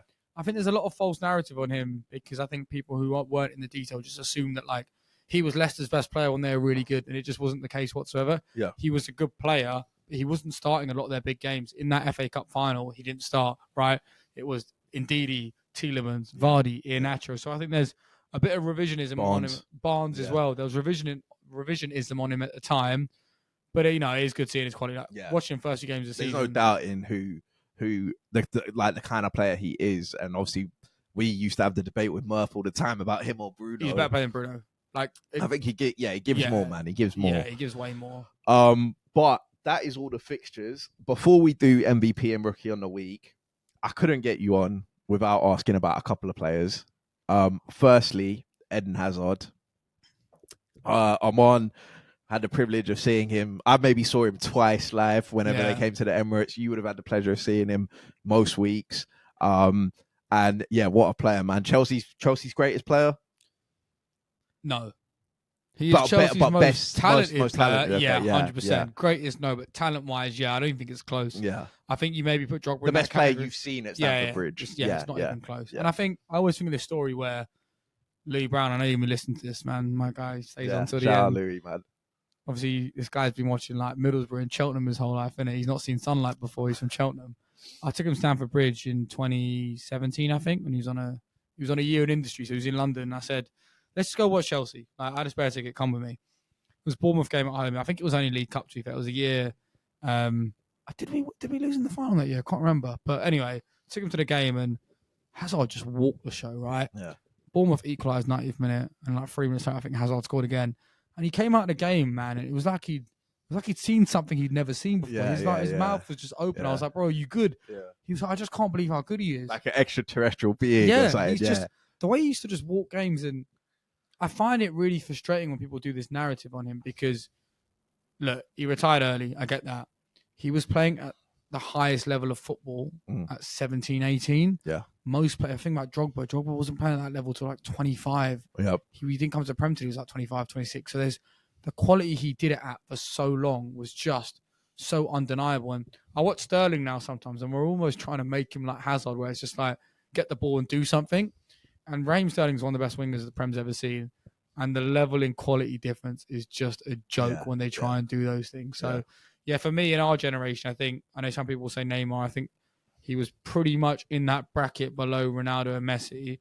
And the only ones who can be given credit there are him, Suarez, and Neymar. And then I think there's a bit of a drop-off after them. So, best player I've ever seen at Stamford Bridge talent-wise, 100%. And I think I've said this before. Me and Michael both loved Eden Hazard as a player. And I remember before Baku, which was dark times for Arsenal. Me and Michael had a conversation before that final for maybe an hour and a half on the phone, just kind of talking about the game, thinking about what was going to happen. And we both said, like, ultimately, Arsenal can do whatever they want, but if Eden Hazard turns up, then it's just going to be long. And that's what he did. He turned up, took the game away from us in the space of about 15 minutes, and that was it. And that's the quality he had. And the maddest thing within that game is, I don't think he was in top gear. No, that's what I said. That 15 minutes, he played for 15 minutes. And even his penalties, man, like I always thought he was going to miss every penalty. They were just so cool and collected. And I watched a clip earlier of one of his early games at Madrid against PSG when he got the first major injury. And he was running the show, man. Yeah. And I was like, I kind of wish he just got 1 or 2 seasons there because his last season at Chelsea was just so good. But you know what? 10 years in the game at the highest level, he doesn't strike me as the kind of person who was going to do that Ronaldo thing of like pushing your body to the highest level forever. Yeah. I think there was that story of his final game at Lille. He turned up drunk and scored a hat trick. Like he was that kind of guy. He's more that kind of footballer. So I'm happy for him. He's retired happy. He didn't go Saudi. He didn't go MLS. He just went out and he Champions League. Yeah, exactly. And he will get the props for his career for what he done at Chelsea, the trophies he won there. But also another guy, because you are on the pod. You said below Ronaldo and Messi was Hazard, Neymar, and Suarez. Yeah. I would put on the same level Riyad Mahrez. Oh, I thought you were going to say Salah for a second. No. I would put on that same level with those guys, Riyad Mahrez. I think what Riyad Mahrez did at Leicester, I don't think any other Premier League winger could do that. You don't seriously think that? Look, this is what annoys me, right? And I'm going to say it's the crowd. Riyad Mahrez is disrespected big time. I gas Mahrez so much, but I think Amar somehow puts me on the other side of the fence of it because Mahrez was so good. Is still so good watching him in Saudi, whatever. But there's a gap between the Neymars and the... Come on, there's a clear gap. I don't know. You once said to Murph, if you put Martial in the Leicester team instead of Mahrez... No, it was instead of Albrighton. And I stand on it. I stand on it. But I personally, and I've just eulogized about Eden Hazard, if you put him in that team instead of Riyad Mahrez, I don't know. I don't know. Mahrez is a joke. Mahrez is but we're not here to do the comparison. No, I just wanted the opportunity for you to give Mahrez his flowers. I remember watching him first time Leicester in the Championship. He came in January I think it was from Le Havre. I think my memory's right there. And I was like, wow, this guy's... Because at the time, it was knockout at Leicester. Yeah. And Mahrez is a treble winner. He's a treble winner. He is a treble winner. And he was just I'm only going to talk about him in positive. Yeah, I owe the man that. He's a good man. He took a photo of my cousin in Nando's when he was a kid on his birthday. So he's a good man. The quality that he brought to that league, you could see it, right? And then Leicester came up and they had that first weird season. And he was so influential in them staying up. And then from then, he just went to another level. And I still haven't seen an individual season as impactful as his one at Leicester. A lot of people used to compare him to Son, and Son's fantastic. But ultimately, that Leicester side, he was their best player. I know Kante and Vardy were good. He was their best player. Yep. And for you to be the best player in a side which wins the Premier League comfortably as well, they won the league by 8 to 10 points comfortably, and then go on to City. And I know at City, you can't always be the big fish. And maybe I've always thought, had he gone to Chelsea or Arsenal, maybe he would have been regarded in a higher light. But he wouldn't have won what he won. There and he scored so many goals. Yeah, big goals as well. Big goals. And he never seemed that irritated when he didn't. He was never like causing rifts in the dressing room. He was never like, why didn't you start me? I think Champions League final, he didn't get on, and it didn't bother him. And his touch is probably the best touch I've ever seen, if not level with Berbatov. Yeah. Because the way he took it in transition. And just a beautiful footballer, man. Yeah. Beautiful footballer. The things he can do, like that's the thing, man. We're watching Riyad Mahrez play as like a football purist. You're like, this is why I watch football. Yeah. We always talk about that goal he scored for Leicester against Chelsea when he stands up Aspi. And Aspi does such a good job against him. Aspi does nothing wrong. And he wraps in the top corner. But and then the last person, obviously not in the same category as Hazard and Mahrez. I can only hope he gets there. But I know you're in the minority of Chelsea fans that actually liked him a lot at Chelsea. Maybe you still like him. Kai Havertz. Yeah. He's made the move to Arsenal. And Oman can vouch for me. Oman knows that I've backed Kai Havertz even when he was at Chelsea. You always stood on business for him. I always thought there was a player in there. So it's not a case of me just flip-flopping and now backing him. But what do you make of he's coming to a decent run of form recently at Arsenal, but of the transfer in general and what you think he might offer Arsenal? I'm going to compare it to it's going to sound like a really weird thing to say, so I'm going to explain myself well. You do, but quickly, you do like Kai Havertz. I like him. I've got no issue with him leaving either. I will say that as well. I didn't boo him when he came to Stamford. I've got no issue with him. There's certain spices you only put in certain meals. Yeah. Right? I'm going to use tarragon as an example. Yeah. You only put tarragon in certain dishes. And if you put tarragon in other dishes, it will fuck it up. If you put tarragon in the right dish, it can put it over the edge and make it an amazing meal. If you play Kai Havertz, it's very specific. If you play Kai Havertz in a game where he is the false 9 or the 10 against a side who are better than you and more ball dominant than you, he will have an absolute blinder. I've seen him do it for Arsenal in the Community Shield against City. I've seen him do it for Chelsea countless times in cup finals, Champions League finals, big games, Dortmund, whatever. If you ask him to move away from that role and be a centre mid or be a striker when you're playing, Bournemouth at home, that's not his role. He serves a specific purpose. Wrap him up, put him in cotton wool. In those big Champions League games, don't play Jesus. Don't play Eddie Nketiah. Play Kai Havertz. So if you use him for that purpose, he can be a fantastic player. What Kai Havertz isn't is a man who's going to break down. I know he did it at the weekend, but he's not going to break down Bournemouth for you regularly. He's not going to break down like Villa at home. He's going to really frustrate you. But I always have this frustration that I never saw him playing like a 4-2-2-2, where it was like with another striker. Just because I think I saw it 1 or 2 games. I think I saw it once at Palace last year at home when Aubameyang came on and just played up front. And Havertz was just picking up these pockets and spaces. And I think he scored the winner actually from a Ziyech cross. And I was like, I really want to see you play here. So to be clear, I've got no beef with him, man. Like Chelsea wanted him to leave. He wanted to stay in London. We got good money for him. What is the issue? I don't get it. Like so many Chelsea players. Petr Cech made that transition. It's different to Mason Mount. It's so different. Right? He went out so respectfully. So I've got no issue with him. Why do you think, just because we're on the topic now, why do you think Mason Mount, what do you think Mason Mount did that wasn't respectful? Mason Mount went for money. Do you reckon? 100%. And people can be like, Chelsea give all these wages out. We don't. You can see our books. Like, we don't. Certain players do not. But the rumours are he's a boyhood Man United fan. So this is the thing. There's that video of Tony Mount when he goes, he's like, this is what we always wanted, son. Shut up, man. You're a Portsmouth fan. And you know what? I vouched for him. And I just thought, me and my cousin were talking about this. We're like, surely he's not actually going to do it. Like, surely he wants to play under Poch and, like, have success at Chelsea and turn it around. But he just ran away. Yeah. And he's a PR boy. Poch definitely would have tried to keep him as well. Everyone wanted him. But you know what? I compare him to Conor Gallagher, and you can see Conor Gallagher loves Chelsea. Yeah. And I thought Mount did. Yeah. But he just doesn't. And I really hope. Even Levi Colwill, Liverpool wanted to sign him. Yeah. And he signed the new deal. So he ran away. And look, Mount won trophies at Chelsea and he won the Champions League. And I'll always be thankful for that. But Mount cost us a lot of big games. I think back to that Carabao the change in tune, man. The change in tune. We never heard this before. It is a change in tune. I was watching highlights from that Carabao Cup final and some of those misses, man. Yeah. And the penalty misses and good riddance, man. He's not done anything at United. He's cost himself his spot in the England side. He's not going to the Euros. Yeah. Categorically, he's not going to Euros. And United. I mean, unless he picks up a big run of form, because Southgate does have his favourites. I think Mason Mount is one of them. I still think, though, just on him, I do think he's a better right wing option for Man United than Anthony. Yeah. And we might see Ten Hag even try that. His development was stalled not playing as a centre mid for so long at Chelsea. So let's see what happens. But and lastly, do you see Kai Havertz finding any sort of consistency at Arsenal? Or do you think he'll be the same sort of player that he was at Chelsea, where he'll have good moments, 3 or 4 game spells? Yeah, you're seeing the winter purple patch right now. And it's an amazing feeling, man. I've been waiting for this for so long. Yeah, the Kai Havertz purple patch is that Brentford game.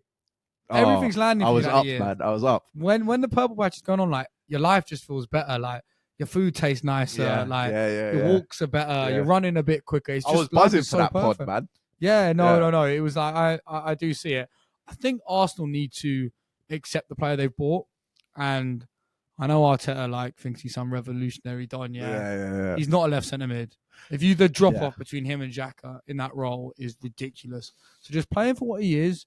Put him in those Champions League games. You need a guy like him in those games away from home. When you get to knockouts, you can't be playing Jesus and Nketiah. You need Havertz. So I would think if you play him in the right way, you can get value out of him. Yeah. But he's not getting you 15, 20 goals a season. Yeah. I think the one thing that Havertz has kind of shown, which he proved at Chelsea as well, is he scores big goals. Yeah. Right. That's one thing he does have, which maybe Arsenal didn't have in their team. Yeah. And I think in a Man City game, I know everyone talks about that how they shamelessly claim an assist because it slapped off Ake's face. You take it, innit? He stands up, he gets the shove, he holds the contact, he lays it back. And then Brentford, that was a massive goal, chance for Arsenal to go top of the league. Yeah. And I said to Michael after that week, I said, if he has one more of those where he wins us 3 points, I could say the price tag's justified, man. If he was 20 mil, no one would be talking about it. If he was 30 mil, I don't think anyone would be talking about it. I think it's that piece of, were those the only funds you had to allocate? Cam talks about this. Yeah. Was it a misallocation of funds? Could that money have been better served being invested into maybe Osimhen wouldn't have come, but a Tony in January. So that's where I sit with it. I hear that. But obviously, I mean, the Osimhen transfer, I think whoever gets him, we know De Laurentiis at Napoli, he's a hard nut. He's gonna ask for at least 100 mil. I think Tony, obviously, we know with the ban, we weren't going to go there. That goal that Kai Havertz scores against Brentford, I asked Michael the same question, but I don't think anyone else in our team scores that goal. Yeah, I think that's a fair point, yeah. And I think there are, at least for me personally, it's clear to see why Arteta wanted to sign him. I think the height that he adds, the aerial ability, I think, and he's just another option. I'm going to wait on it, but I don't have any beef with him. Yeah. But we'll move on. And lastly, last section, MVP and Rookie of the Week. We do this. Doesn't have to be in football. Could be outside of football, any other sport, any other walk of life. I'm going to give an MVP to Vincent Kompany. I think that was a big win for them. And at the same time, I'll give a Rookie of the Week to Shef U because you can't be losing 5-0. That's a good double. But yeah, anyone for you? Yeah, it's a good one. Is it just one of each? You could give multiple. Yeah. I would give Zinchenko one as well. I know he was brilliant on the second goal, but I'd give him a Rookie of the Week for that mistake. I'm gonna give my champ or my MVP to Harry Winks, which might sound really mad, but so there's sometimes a thing in football. Explain to people what happened. Yeah, I don't know. Yeah, if no one doesn't watch the Championship. Firstly, he's had an unbelievable season. He's probably been one of Leicester's best players. He's playing in that pivot role and Miniesta. They are playing possession-based. I love that. Who did Michael come up with that? I like that. Mate, Winks at Madrid. Unbelievable. His last he played in the Burnham, isn't it? Yeah, but there's something about British footballers often having that like arrogance around them. I watched Drinkwater when he retired do that podcast about I didn't want to go here and I didn't want to go there. Harry Winks was in a bad run of form, right? He went to Sampdoria and got relegated. And he played nearly every game. And then rather than come back to the Prem and just collect a bit of a check, he was like, you know what? I want to make something of myself. And he went to Leicester. And he looks like he's invested in his football. He's taken the drop down. And he's been unbelievable this season. And West Brom away is not an easy game to go to. Yeah. He finds himself in a 2-on-1 with the keeper in the 95th minute. Pass plays across. He nearly misses it, to be fair. He nearly misses it. But it doesn't matter. It's just a good story for me. I'd like to see them come up and I'd like to see him do that in the Prem and just be a decent player and just, you know, not being a top player is not the be all and end all. We look at Dele Alli, like you can make a career elsewhere. So he's my MVP. Leicester is still top of the champ, right? Leicester is still top. Yeah. It's a good race hitting up there. The top four sides won on the weekend. I think that's a good MVP. And your rookie, Conor Gallagher. I don't want to give it to Conor Gallagher. No, I'm not going to give it to him. I'm going to give my rookie of the week to Masai Ujiri of the Toronto Raptors. So he's the chief exec or the president. And we've just made some bad moves this summer, man. Like the team that we've got, he probably should have traded Pascal last year and got Tyrese Haliburton. Do you think they drafted well? He's in the 905 now, man. It's not looking good. Yeah. Our bench looks weak and it's just, I feel like the guy's been living off the Kawhi trade for so long. He's just missed the boat on so many other trades. And if I think back to what could have been this year, had he got Haliburton for Siakam when Sabonis got traded for him, Raptors would be looking good. So, Messiah, I got a lot of love for you, but you are my rookie of the week. Fairs. One more champ that I'm going to give, Paul George. I caught the end of the Clippers game on the weekend. And he synced a free. Yeah, they went on a mad run, didn't they? To come back, And that was the first time they were in the lead against the Warriors. Yeah. Warriors led the whole game. Paul George sank that free right at the end of the game in the fourth quarter, and then they won. So I'll give him a champ as well. You know what's funny? Just to end on this. You know when we watch US podcasts that talk about football, and they're like, you know when they just say stuff, it just sounds like offensive. It sounds weird. I wonder if they hear us, they're like, Paul George sunk that free. Quick last one from me, though. I was going to say at the start of the podcast, but I think I said this to you when you told me you were going to do a podcast, and you were like, and I said, why are you doing it? Are you trying to get big? Are you trying to like do this? And you were like, you know what? Just like having these conversations with my friends.